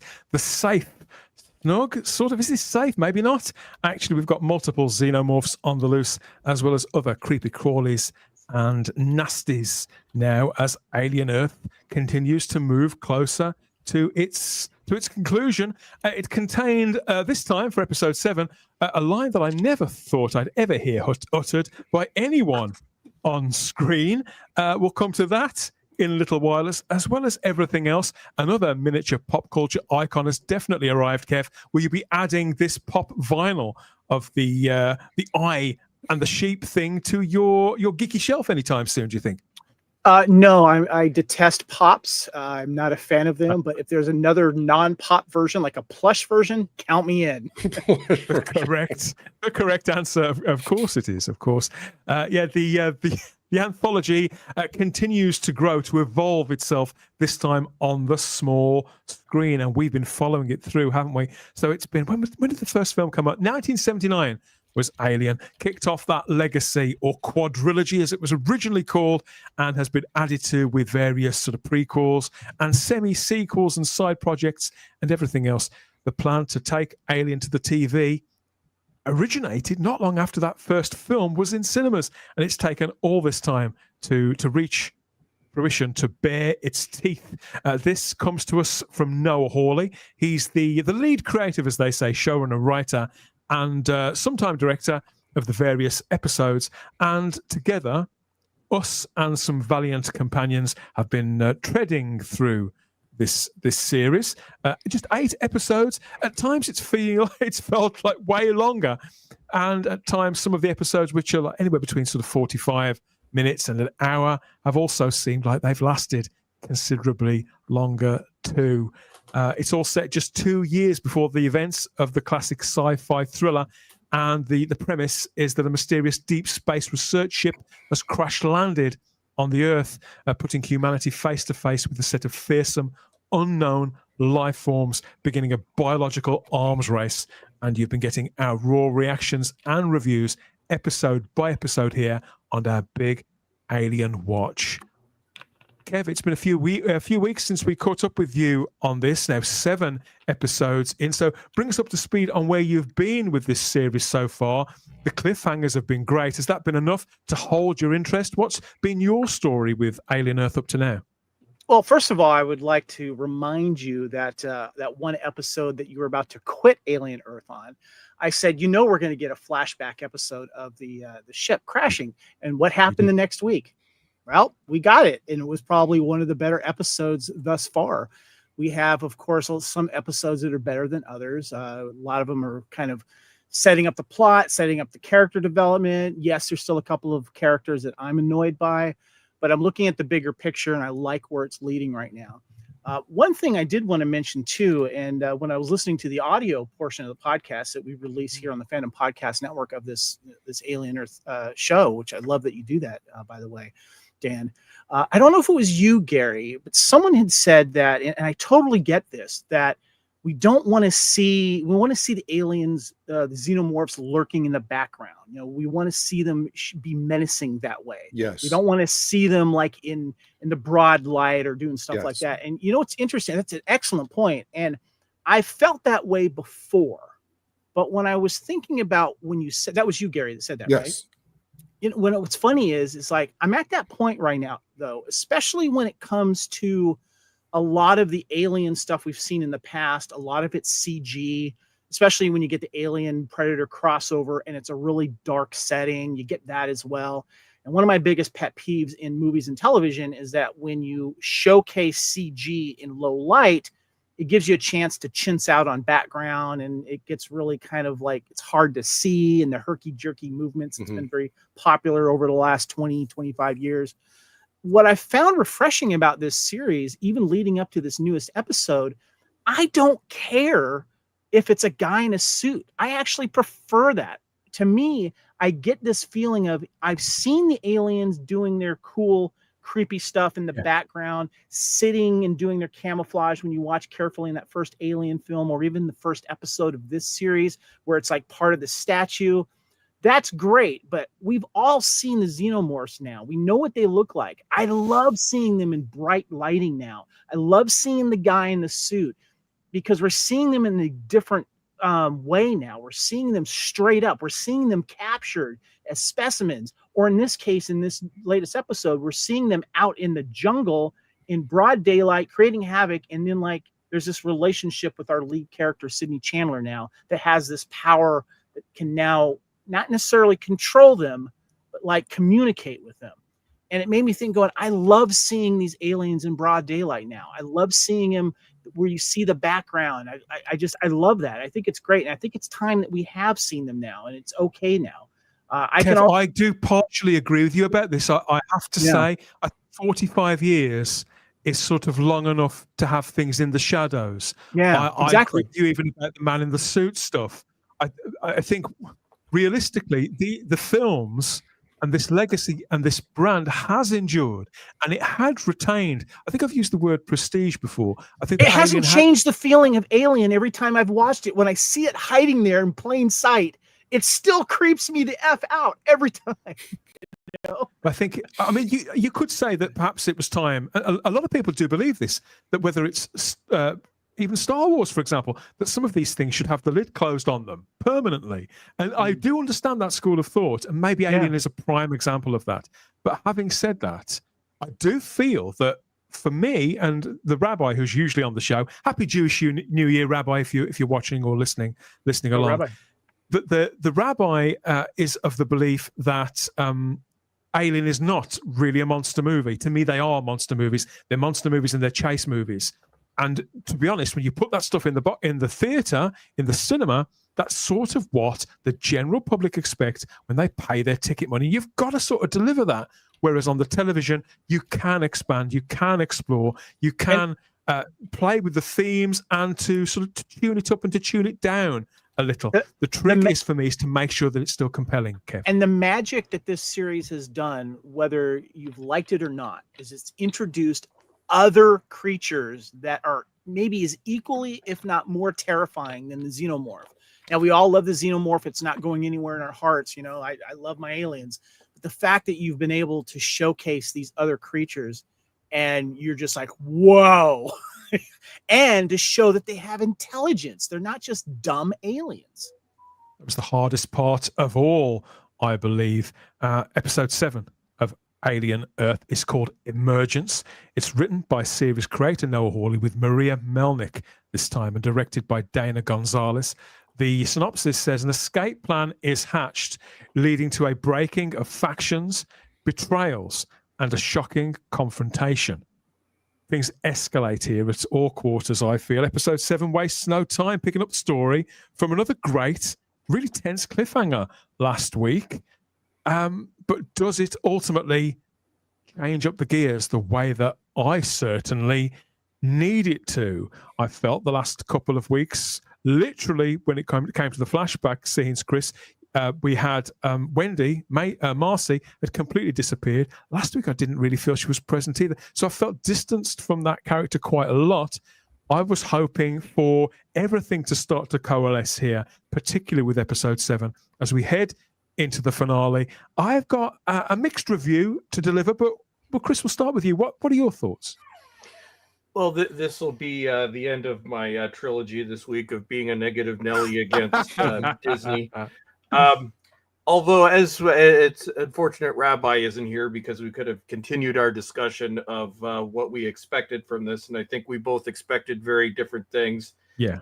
Kevin, I was the one that wanted an alien bloodbath on Earth. That was my thing.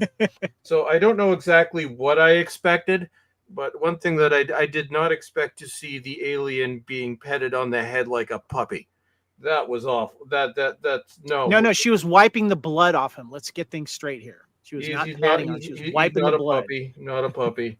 He's in this episode, yes, she was wiping blood from him. No, we don't. The alien is not a puppy. He's not your pet. He's mean and scary. So I can say now, if you like, and to people watching, if you're happy with this, you know what, I'm happy for you. This is not what I wanted in an alien series. Like what I said, this has been more what I've named Teenage Mutant Ninja Synths on an island. And it's not Alien Earth, it's Alien Island. So I'm just I'm over that one. One thing that I noticed this year also, Boy Cavalier, what that performance is just no. It's starting to grate on me. It's quite one note, isn't it? It's very corny. So that this is the first week I really noticed it, but I'm like, no, dude, I'm not buying that performance. This is who's Cavalier? Boy Cavalier, the prodigy. Yeah, the prodigy boy. Boy Wonder, who's got the world's most slappable face. The one that is the brother of the main character girl. Oh that's Hermit. No, he doesn't really. Do you mean the rich boy that runs? Yeah, the rich boy. Yeah, okay, gotcha. Yeah, the rich boy genius. No, Hermit. He's not really the action type either, to put it mildly. I still like Timothy Oliphant. I kind of like. I still enjoy his very creepy performance. So I will give it that. That's the one thing that I like. It has had some good alien scenes, like all 5 of them. The poor sheep that is creepy. But no, you start petting the alien like a puppy, and you've lost me. And I believe what was the next episode called, Dan? I have my predictions about this episode's worth the title. It's like the true monsters or the real monsters. Yeah, the real monsters. So I'm going to make a prediction as to where this is going. Could the real monsters be us? Really? Are we antagonizing the xenomorph now? Are we not including it enough? So I will watch the next episode really now out of morbid curiosity. Like I said, if you like this, it's fine. It does have it had some interesting elements, but I think it can't be doubted. I think it can't be doubted, Chris, that this is a thought-provoking show to one degree or another. But not really the thoughts that I wanted provoked in my Alien show, Dan. I'm like and I said this from the beginning. The question of transferring humans into a body, are they the humans? No, they're copies. That's my answer. They're just copies. I don't think the soul can transfer into a synth robot, so they're just copies. And I will say what I said last week and every other week, Dan. That story would have been fine as a separate movie, or as a separate TV show that dealt with that question. Like it's a whole separate show outside of my alien thing, which is one of the problems that I had. But they completely emasculated the alien this week, and that I wasn't expecting. It was a very sad scene, but not in the way they wanted. Like I said, the alien is not a puppy. The alien is not your friend. But apparently now we're oppressing the alien. So I'm very curious to see where they're going to go with this next week. But Dan, you can color me somewhat disappointed. Not like it's by no means the worst thing that we've for had the in most part, past Chris. decade. For the most part, I do agree with you. I am immensely disappointed by this show. Not in terms of production values, and not necessarily the acting either. I think they've picked good people and put them largely in fitting, interesting roles. I'm just not finding it anywhere near as compelling as I should, and I thought this episode 7, was far better than last week's, and certainly held my attention. It's the first one I've seen since the double bill that kicked it all off, where it didn't really drag. Where the credits kicked in, I thought, oh, it's over already. I did actually feel some pull for this to continue, but there was still problems. The pace still dropped too much at various points. And yeah, characters do things that you think, well, would you do that? Would you say that? Would you have a graveyard to and you have obviously unstable synths and because the graveyard scene, Chris, is a prime example. When they stumble across their own graves, the kids, in effect, Gary, the children, come across their literal physical, biological. Why would you do that? Remains in a makeshift graveyard. Initially, I found that moving, thought-provoking. That, well, how would I feel if that was me? But you very quickly think, well, why on earth would they do that? Yes. and that's the problem I have with this show all the time. In that it engages me and then loses me just as quickly. And it never has it been more evident than in that particular scene. The visuals, it was powerful, and they played it really well, particularly Sidney Chandler, who I think has been excellent throughout all of this. And yet I just feel that it's a little undercooked. It's either been overthought or undercooked, or maybe both at the same time. I don't know. That's so undercooked. So to that point, and I'll address, Dan, your point first, since you just made it, before I get into my general thoughts. To me, I generally get, okay, we'll start with the graveyard scene. I actually get, when I'm watching really kind of any show, I get engaged when I see the characters being engaged with what's happening to them. So with the graveyard scene, I was struck. For a minute, I was going, wait, why would they even do this, of having this little graveyard out in the middle of nowhere?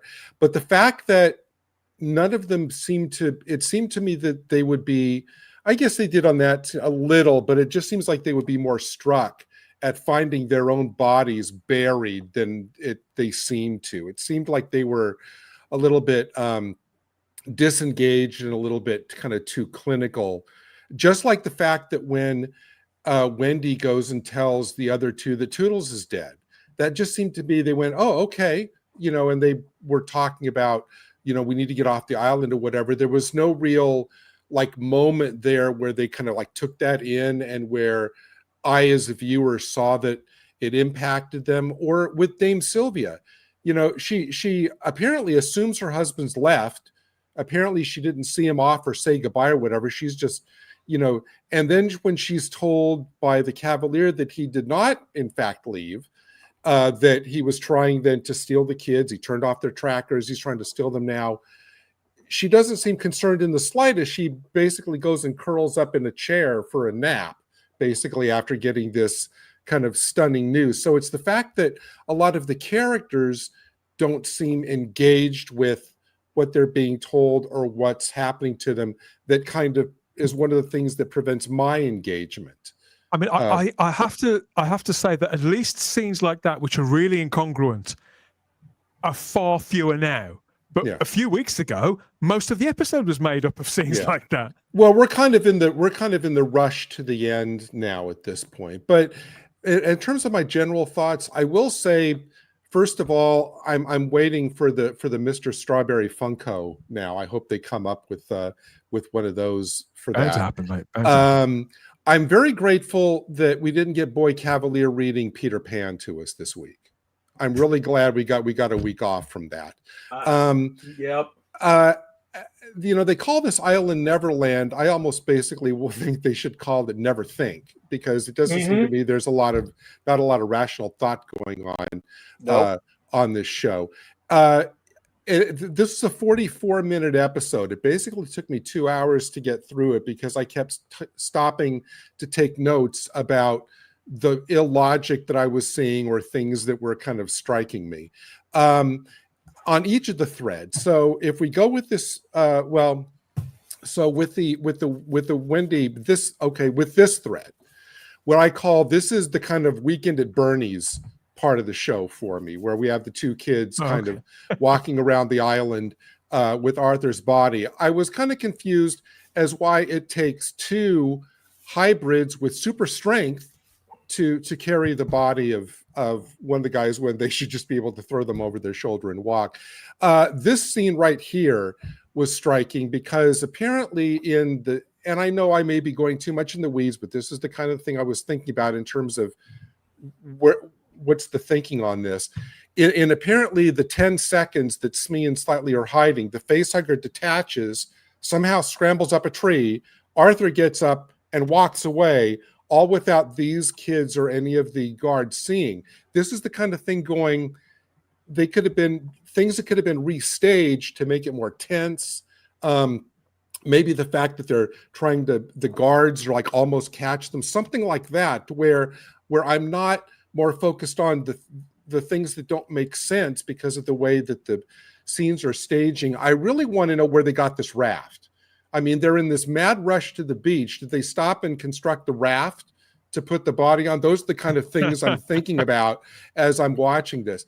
And to this point that Kevin made, really interesting point that I'd like to go back and watch this about the fact, Kevin, that you're seeing the positives of having it all take place in the light as opposed to the typical daylight. But I will have to admit, one of the thoughts was that why are they breaking out of this island during the day? I'm not talking about for staging for making a TV show. I'm talking about the logic of the situation. Why are they breaking out of the island during the day? Why not wait for the darkness? And why are Morrow and all of his gangs storming this island in the middle of the day? Just as a story point, that's the kind of thing that kind of caught me up short in terms of, wait, why is this happening? As far as what Wendy's going through, I'm still really pulled out by the fact of how does Wendy know the alien's language? If you're learning a language as we all did as children, you need a framework for kind of decoding and learning any kind of a new language. And she apparently has none unless, and I don't think this has come out in any of the other movies, unless the aliens are telepathic. That would be the only logical way she would basically have some kind of basic framework for communication with this species, but I'm not sure. As far as Wendy, it really strikes me now. I'm not really sure. Are we still supposed to see Wendy still as the protagonist? Because now she herself is directly responsible for the deaths of multiple people. She opens the alien's gate, leading the alien to kill everybody in the lab. She basically sicks the xenomorph onto all the soldiers that are, and she almost like smiles. There's that one quick shot where she almost smiles like she's into it, watching the aliens. No, I agree. I think it's not been some sort of gradual progression at all for this character. She seems to be now acting very viciously, almost villainously. Right. That's why, I mean, if they introduce the fact that the alien is telepathic, that to me would explain how she's learning the language and maybe why she's taking on some of these savage characteristics. That actually, maybe they'll do that in season 8. So again, and a couple points about the Cavalier complex part of it. I was really glad finally to see the security guards show up from whatever off-island team building retreat they've been on for the last 4 episodes. I did assume, we've been talking about Star Wars. I think I'm going to go ahead and say that I think whoever trained these soldiers was the same people that trained the stormtroopers, because the one guy, the alien is leaping out at him from a tree with a clear line of fire. He can unload his entire gun at him and not apparently hit the xenomorph. So I thought, oh, He's right up there with the Star Wars stormtroopers. But I will got to say, my favorite scene in this is that we have this gajillion-dollar company. We have this lab where unknown and hostile alien species are. And I love the fact that they send 2 maintenance guys, which to me I thought, is this like Charlie Sheen and Emilio Estevez from Men at Work? They send these 2 alien guys without any protective gear whatsoever into this lab with unsecured aliens to go and collect the flies. I just thought that to me was just, I actually had to stop and laugh. And I mean, again, we find one last thing. All of this stuff, Gary, it could sound to some ears like nitpicking, but when we're this deep into a series that is so confined and is in, you can see they're intending on generating a feeling of kind of intensity and claustrophobia, but it's things like this that kind of break the spell. What was your next point? Well, I was just going to say, and lastly, we did get an answer to a question I think I posed about 4 episodes back, is I want to see some kind of payoff to walking by and seeing that guy, whoever that is, clean something off the walls. Is he still and doing I remember saying, what are they going to, and apparently now we just find that he's like a mold scrubber, which to me begs the question, this is like $1 trillion high-tech lab installation, which should look like something out of the Andromeda strain. Why do we need to have a mold scrubber scrubbing mold off the walls of this $1 trillion high-tech lab installation? But again, I realize that may be nitpicky, but why would, I mean, but it's the fact that this is just piled upon piled upon piled, and so much where I was pulled out of it. Oh, one last thing from our dear friend Sarah, who messaged me with the question she had, and I'll just read her comment. The same chest burster that it's powerful enough to rip through a rib cage and a glass tank, but it stopped in its tracks in the jungle with a net. Okay, so those here. You know, and again, I'm not trying to kill anybody's enjoyment. I'm wondering also why, you know, these are billion-dollar investments wandering around the island. I know they turned off the GPS. Did they also disable the fact that they can track them through their retinas? Because didn't they establish that we could see through what they're seeing? That way we know where they are at any given moment. Did they also turn that off as well? Dan, Dalek Lives Matter put something in the chat there. I don't know if you can highlight it. He says it. Well, I'll come. I should explain. I'll come to the chat later on. Once we've talked, we'll go to the. So that was me. I know I may seem like, you know, come off as like an anal retentive, kind of like getting lost, not, you know, getting lost in the trees and not appreciating the forest.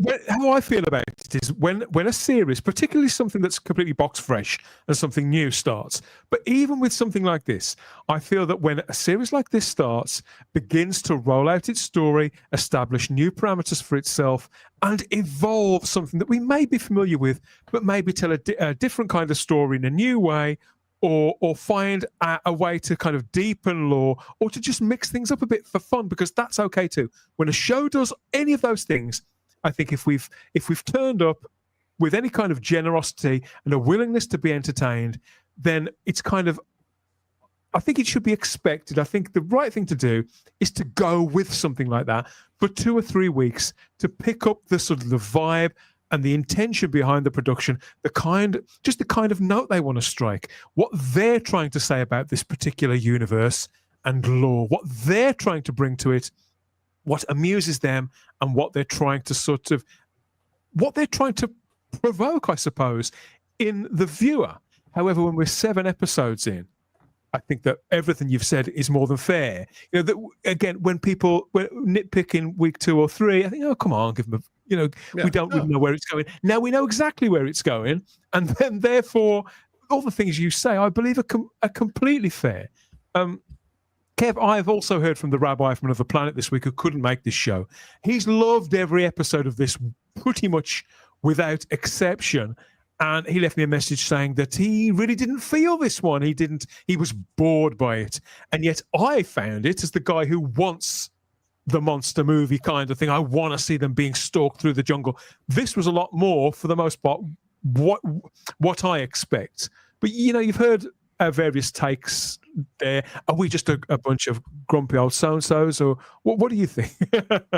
When it comes to, I get the nitpicks, but as I've watched a lot of these TV series, and whether it's in the Disney Plus era or even the Netflix era, there's a lot of nitpicking you can do on a lot of stuff, but you really have to kind of take a step back and look: is the big picture that they're telling you entertaining? I didn't question the daylight run. Maybe it was a timing thing, but what I thought it was is like it gave you. They did it in the daylight because they wanted to show you that these things are just as scary any time of the day. It's interesting too because, but I want to mention because with Kev, daylight, they're still isolated, aren't they? Whether it's the night or the day, they're still isolated. And I think the filming location is great, by the way. It's in and around Thailand, by the way.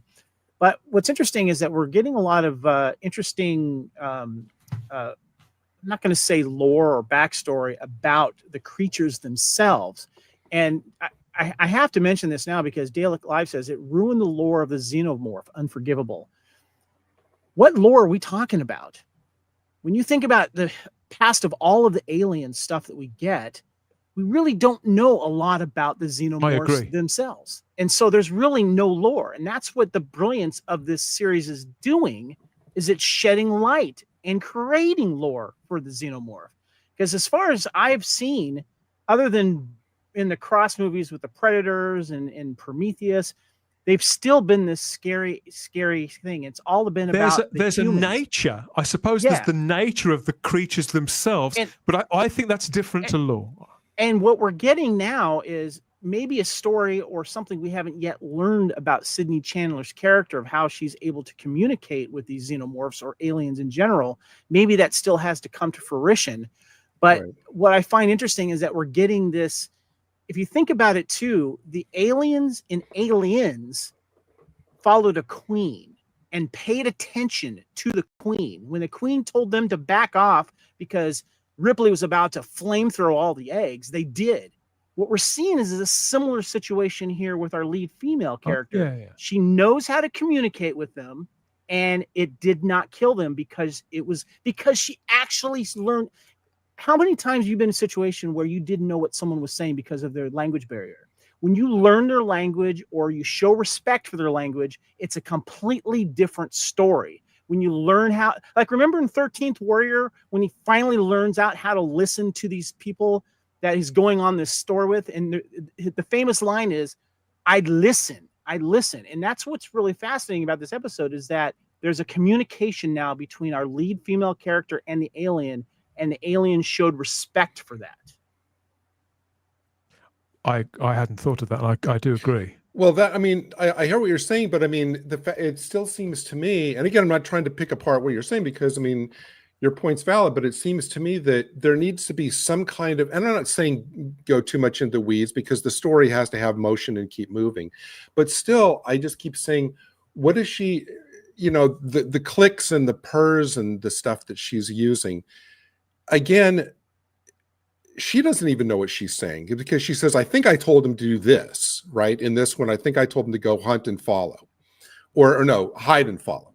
But again, I'm going, well, how did you even know just to even say that? I'm not saying the show needs to become a linguistics, a course in linguistics, but if they come up with if there's like a telepathy thing going on, that to me would make total sense. Yeah, and they are alluding to that, aren't they? To be the only thing. Yeah, we've got all this runtime. We've got all this runtime, Gary, and some of the episodes have felt so slow and so padded out. I think that I still feel that particularly episodes 3 and 4 were ridiculously over padded, and yet they could have spent time with Wendy and the alien. Like you said, we didn't need to see her go through some sort of linguistics course, an open university thing, but certainly a lot more time than the 2 or 3 scant scenes that we did get. And in light of the fact that what Kev's just explained, even more so, because I think Kev's absolutely right. I think that's exactly what they're alluding it to, what they're plotting it to, and what they're hoping to sort of stimulate a response from us. But because they haven't built up to it at all, it's completely lost. It was lost on me. And Dan, all you needed, I totally agree with the both of you, but all you needed is a scene where she's sitting down with the alien, even if she does some kind of thing like with her head like that, where she's receiving something. That's all you need, like 2 seconds. You go, oh, she's getting some kind of telepathic message. It would be a jump, but that would be all you need. Really, one thing quickly, Kevin, you mentioned the location. Correct me if I'm wrong. They did the wide shot of the island at one point, and then there's the island, and then there's the gap, and then there's the rock at some point. The wide shot they used for the island. And I was sitting there going, wait a minute, that's Scaramanga's island from Man with the Golden Gun, because that looked exactly like Christopher Lee's island in that wide shot where it was like the big rock, there was the break, and then the rest of the island. And if you said that was Thailand, that has to be the same island. It's just a quick thing on the locations. There's a movie studio that they do a lot of the studio work in. That's in Bangkok, and then they've also done it in Samut Prakan, Thailand, and other they're basically filming it in and around Thailand. So yeah. Okay. It is striking. I wish I could sort of see it better, come to think of it, because it has got a sort of haziness about it, which I believe is, I think that's a deliberate thing. I think they're trying to add to the atmosphere of the piece and again, make it feel that a little bit more sort of otherworldly, in effect, more of those Peter Pan analogies, which I think were useful enough in its establishing weeks. Now I think it's probably time to put them away. And it is all sort of draining from it bit by bit, but not fast enough for some people, I suspect. Yeah, I found this one of the more watchable episodes so far. The tension is building, everything is coming together. That was a great scene right there. Love that. Just scene. nowhere near quick enough for me. And as I say, the episode had a momentum to it, which I felt had been lacking before. I feel that I should be at proper bubbling point here now, and I should be counting the days to the finale, and I'm not. And I'm thinking, why am I still watching this show? Why is it? I just wish I'd have gotten more out of it. Some of the cliches, I'm willing to see past them, because in many respects, the Alien series, everything that's ever been made they've been beautifully made films up to now, all of them, visionary directors. But in many respects, they've positively feasted on cliches in all of them, and they've established their own cliches too. And yet, I don't know, the concoction of this, it's not hitting for me. It's not having the desired effect that they want. The characters that I'm latching on to, they can be behaving completely differently the following week. And so I'm really, really struggling with it. And I'm happy to see it conclude. Really, in the coming week, I'll be more than happy when this kind of vanishes from my playlist. Sadly enough, it does end on again another cliffhanger. We think, well, what's going to happen next? Wendy's very angry with her brother about something or other, but again, that character's been so underdeveloped that I struggle to care really. And this relationship between Wendy and her brother, whose name I can't even be bothered to remember now, is that insignificant. That relationship to me was what should have really have been the center of this show, and they've put it down and picked it up whenever it suited them. So it's simply not enough to make for the cliffhanger between the penultimate episode and the finale.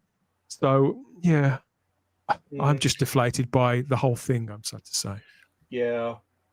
Since we have Kevin with us, I'm really interested in his perspective on this. I know that I think it was like last week, toward the end of our review, we were talking about this interview that Noah Hawley given, I guess, to a group of invited reporters and they were free to ask him about whatever. And I know that one of the wires, it was covered on various websites and stuff.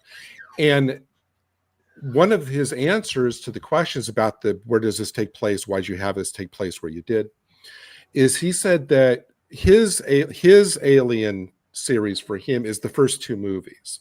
So he said in his mind, only the first two movies are canon, that he doesn't consider anything else, Prometheus, Romulus, even 3 and 4, whatever, to be canon, and that he really only feels an obligation just to be true to his own conception of what he thinks Alien should be, which is for him Alien and Aliens, and that it's totally fine for him to just act as if all the rest wasn't canon. Do you think that that's valid to be able for him to be so, I don't know what word you'd use, cavalier, just kind of, with the rest and say, you know what, none of that stuff counts. Really, only this does. Do you think that's a valid way for him to have approached this?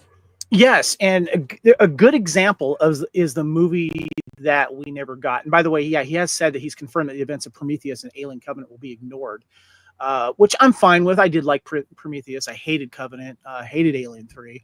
I live in a world where Alien Resurrection is just an alternate timeline because you're dealing with a cloned lead there. But what's interesting about why you bring that up is that the movie that we should have got would have ignored Alien 3.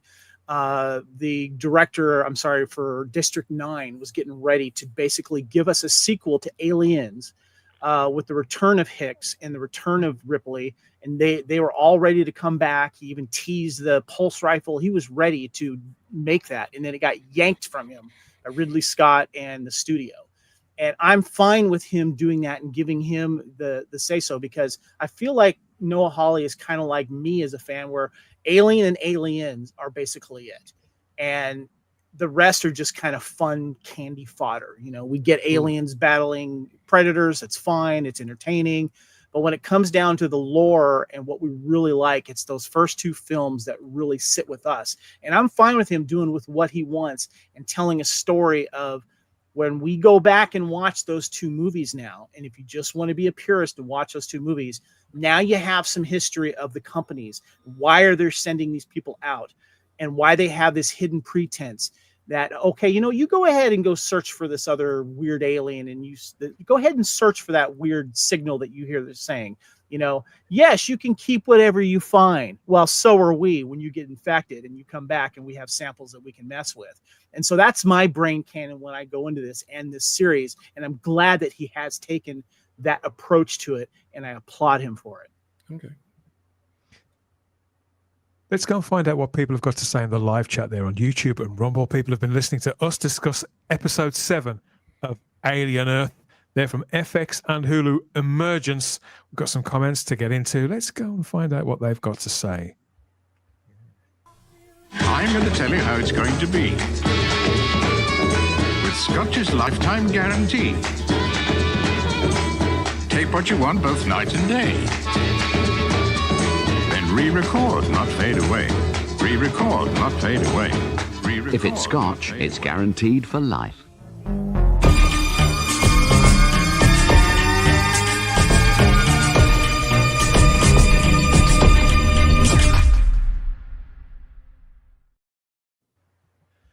All eyes here on the live chat, YouTube and Rumble, taking your comments here on the progression to the conclusion of Alien Earth. Lucy Meow says, overexposure ruins everything. That's what I told the arresting officer. Now you come to mention. I think she might mean over exposition. I'm guessing. Dalek Lives Matter. Lots of comments from DLM. We can't possibly look at all of them, but we'll look at selected remarks here because you're not having a good time with this. I do understand. Stupid. Terrible editing with some good lighting, and the only plus is the Oculus. There's Dalek Lives Matter. Lad Corsa is quite an annoying character, says not Brian. Lad Corsa, he means boy cavalier, right? Okay. He's supposed to be annoying. That's a terrible joke by my standards, not Brian. So Peter Harrington says aliens are that mindless monster or creature-based under siege movie. Great escapism, ideal in cinema. I mean, as I said at the start, they've been trying to expand Alien as a lore on television for literally decades. This idea has been in the planning, proposal-wise, since the first movie. So they've always wanted to expand it in this way. But whether it's viable for an audience or not is another question. To me, they are just monster movies. But I am happy for it to expand and for them to do what they're doing. To me, it's perfectly viable. To others, it's not going to be. To me, it is perfectly viable. I don't necessarily need a splatterfest that Chris wants, but I do need some sort of momentum. I have to feel like it. I have to feel like it matters, Chris. I have to feel that they understand the appeal of the brand.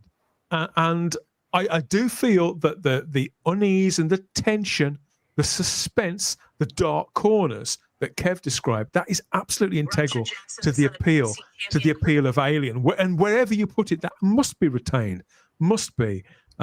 Unrealistic characters doing ridiculous things is a distraction. In all fairness, this is where, thank you, DLM, I do appreciate. You could see, if you're so minded, you could look at most fiction, particularly genre fiction, with that kind of cynical eye. And I do try not to do that. Peter Harrington says, I will get it on DVD just to make my mind up. Do you think we'll get this on DVD, Kev? Because I understand that some Hulu productions, they do put them out, don't they? But not everything from Disney. There was a lockdown. Disney just didn't do physical media for a little while, but they're back in the market now. Let me just tell you this, okay? They will probably release a Blu-ray or something like that on physical media. But I'm just going to tell you, there are countries located near where this movie or this series is shot that makes really good bootlegs with very good copies. And so if you really want to get it, you can get it. Just saying. BD Rich says, why does the alien look more like an animal burster than a human burster? Well, they are playing with the nature of the creatures and where they are in their evolutionary cycle with this. They look differently to how they looked in the films, even the first film. And they haven't explained all of that yet, but it is deliberate. You can tell it's deliberate. It's not something they're hiding.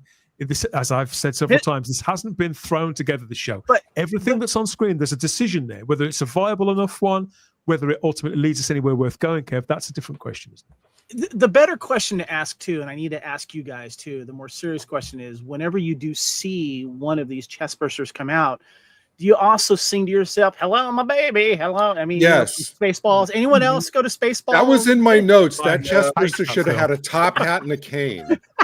I'm not going to say Spaceballs ruined it, but I'm going to say Spaceballs definitely gave it a different edge. Yes. I would rather have seen that.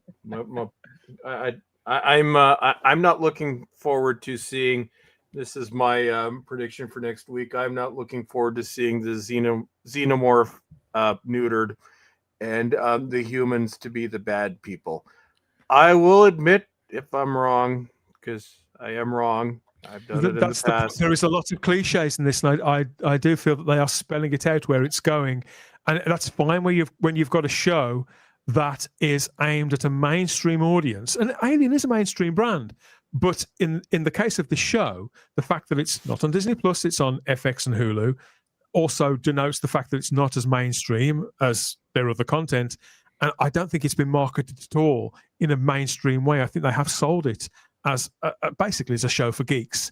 And so therefore, they could resist some of these things. Not Brian says that one person's nitpick could be another's deal breaker. Well, of course, it almost invariably is, because we all watch these things differently minded. As I've said several times, it reminds me of, I've taught people there are 4 different learning styles. People learn differently. And I think people consume entertainment slightly differently as well, take in story differently. And what may ruin an episode for one person, Gary, any one of a number of you've mentioned, of course. To others, it's just going to go past them. They're either not going to notice at all, or they're going to notice and think, oh, well, I'm watching an alien show. What do I expect? No, I'm not watching this show with my arms crossed, kind of daring me to like it. No. But like I said, on this episode in particular, it was just piled upon piled upon piled. I do want to ask before we go any further, Kevin, do we know for a fact that the subtitles for that scene did not say "Hello, my baby"? Hello, but we just couldn't hear it. But in the subtitles, they actually spelled it out. I always watch with the subtitles, and I'm disappointed I did not see that in the subtitles. So no. Okay. People are looking ahead. People are looking ahead to the finale already. Peter Harrington says the island is going to get nuked. It's the only way. Well, maybe. I think that something drastic is going to happen, I dare say.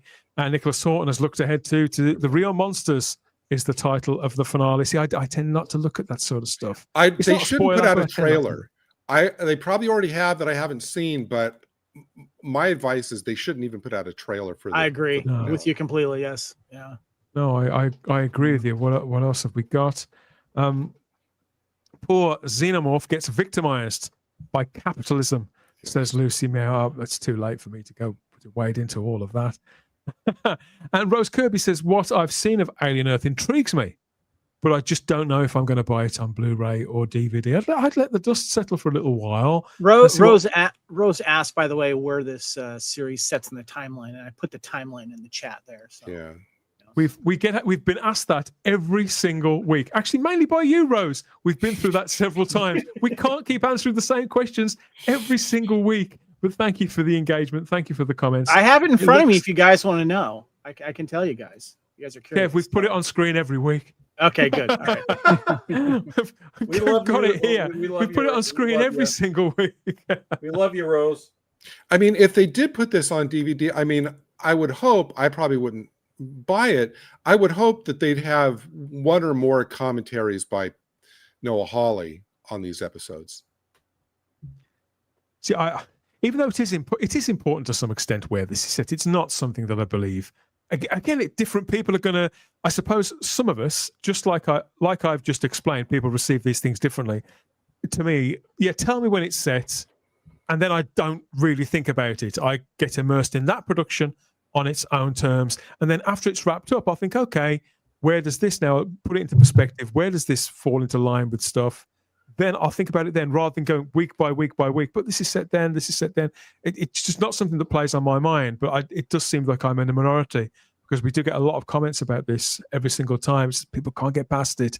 And I suppose after 45 years worth of, if not, I agree with you, Kev. I don't think that this is dense with lore at all. I think it's got trappings, rules, if you like, a nature of a particular creature, but largely because they are all run around monster movies, it's not dense with lore in the way that other franchises are. The Alien franchise isn't for geeks, says Dalek Lives Matter. Well, the films aren't. No, they're mainstream, big, scary monster movies that have something. They're ideal for date movies as well, because if your date is game, she or he doesn't mind being scared, then you can take them to go and see that and go and grab a pizza and bingo, it should be a winner. And so they do have a mainstream appeal. That's the whole point. That's the whole point with those. But taking it to television does change the game a little. Not everybody's going to want to follow something like that to TV anyway. So it's got to be marketed. It's got to be marketed particularly well. It's very like nice. Kev's wedding ring. That's cool. Yep. I mean, the alien head there. That's very nice. Yep. I like it. DLM feels that the blame should stop with Ridley Scott. Isn't that quite harsh? I mean, you're having a really bad time with this, DLM. I'm not enjoying this the way I'd like to be. But I maintain this isn't a failure. A lot of people really love this show. It's getting a lot of great reviews, and there is a desire to see more as well. So I don't think there'll be any blame put about at all. I think there'll be a lot of congratulations going on the creatives behind this. And as I understand it, the intention is for it to continue, which surprised me. I expected it would be a sort of one and done thing, but it seems perhaps not. We are going to get more. So yeah, let us know more of your thoughts, everyone. If you're watching the show, if you're waiting to see how it plays out before you steam in there for 8 hours, the writers of The Real Monsters, says Dalek Lives Matter. Noah Hawley is a very accomplished creative force. I do think there's a lot of fat on this, though. I think the concept is sound enough. The characters are fairly well built. It's as if there's nobody around just to edit him and tell him what he's telling over 8 hours could have been told in probably about 5. That's my take on it. But I am going to be in it until the bitter end. Everybody, don't doubt that for a moment. The end is in sight. I'm more than happy to say so. Episode 8 is coming in just a few short days' time. FX and Hulu, Disney Plus, everywhere else to complete the run of Alien Earth. That's September the 24th there with episode 8, FX and Hulu, following on Disney Plus Wednesday the 25th in other territories. And you'll be getting our extended review of the season finale and a retrospective of the whole series. Look back at this entire exercise on the next edition of the Spacebook Live. Thank you, everybody, for the comments there in the live chat on YouTube and Rumble. and drop us some comments by all means. You may think that we're being terribly harsh on this, or maybe we're giving it an easy ride. If you think this is like the worst thing ever made, that some of us clearly do. All opinions are welcome, as always, here at the Spacebook. Let fly, hit it with us, and we'll see where it goes. A bit like this guy did.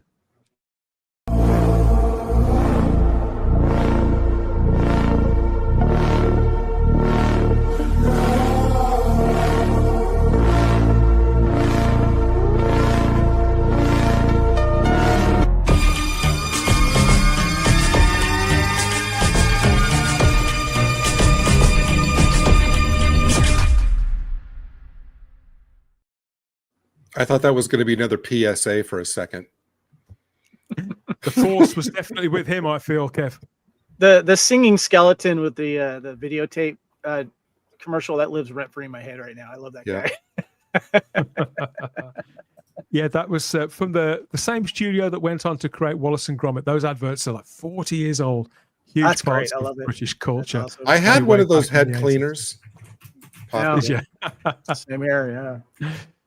I think I'm going to need my head cleaned in the nicest possible way before we head back for more of the Spacebook Live next Saturday, as always, from 8 p.m. UK time, YouTube and on Rumble, of course. And until then, we're going to go off and sort of bound around the entire vortex all over the universe and in and out of whatever dimensions we possibly can, until Disney yank us back out of them again, as they did earlier on with our little look at the trailer there for the Mandalorian and Grogu. Naughty. So let's. Where can people be found across social media? Is the question I know is on the tip of everyone's tongue. Kev, thanks for coming back on the show, mate. I hope you've enjoyed it. I had a great time. Remind people where they can find you, what you do, and where do you do it. Please check us out on the Fandom Podcast Network. Please subscribe and check out our audio podcast as well, our audio feed. You can find me at Spartan_Phoenix on all the socials. I just want to give you a little tease what we're working on next. We're going to be covering Invasion USA, because we're doing our love for 1980s canon films. That's going to be next on it. And we also, one of the shows I'm really proud of is Time Warp, where we look at an entire year of movies throughout the entire year. And we're celebrating 1990.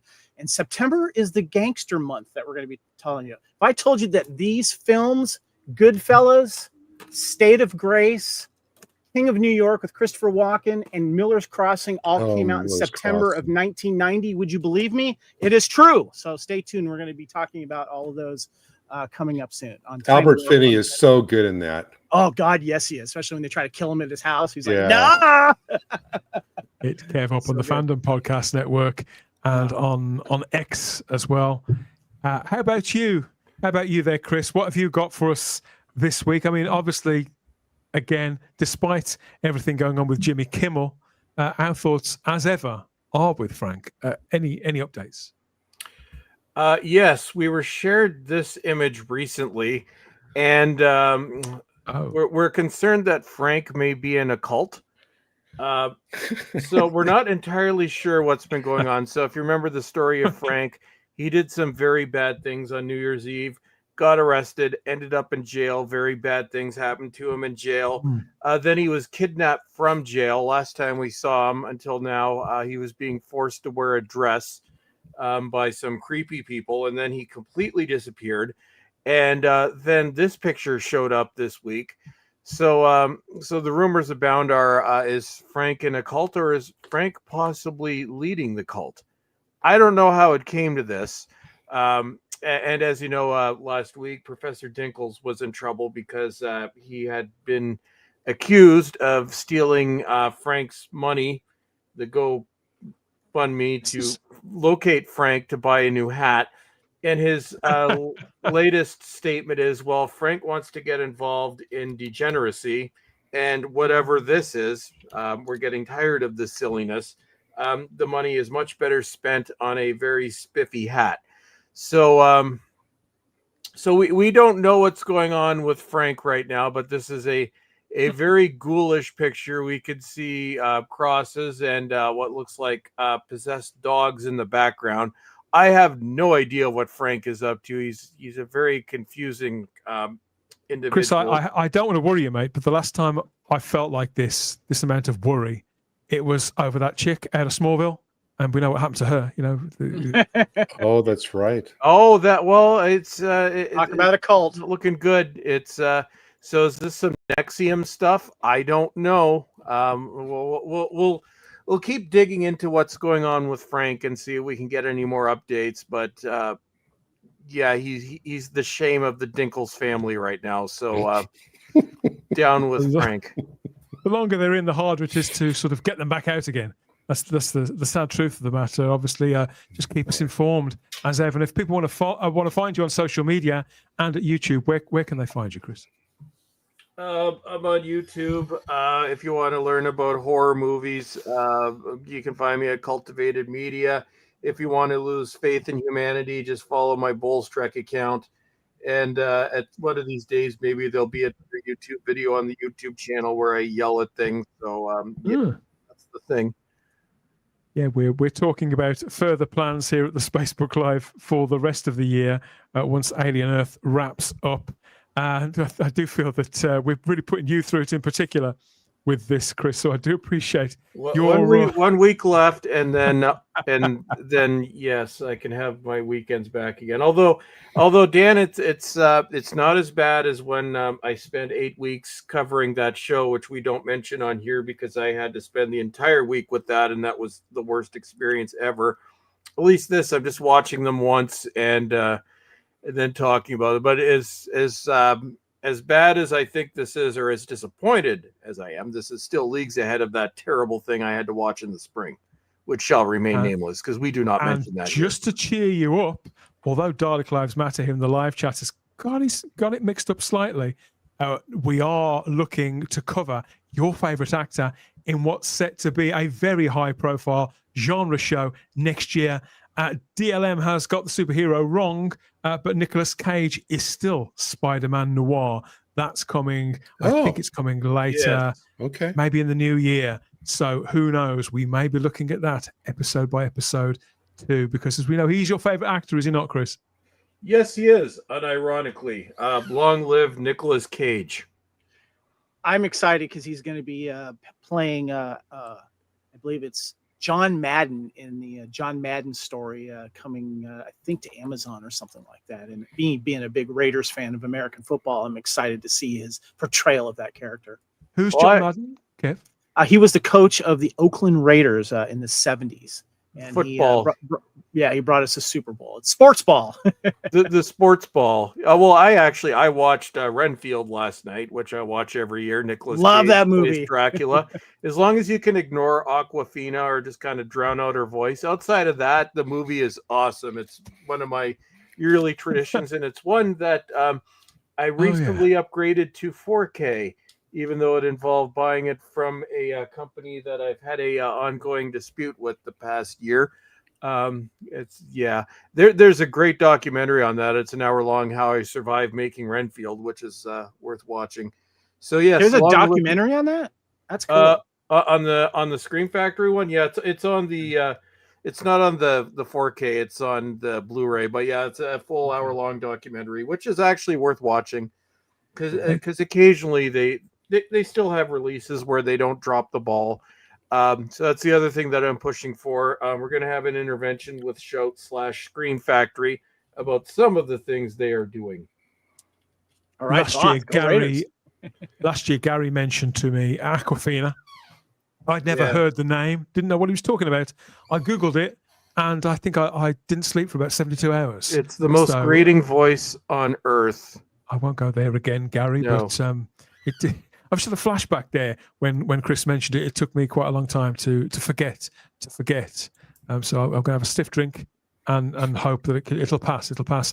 But thanks again for your time, Gary, for bringing yet another baseball cap. I'm really particularly jealous of that one. You know I'm a big Bond fan.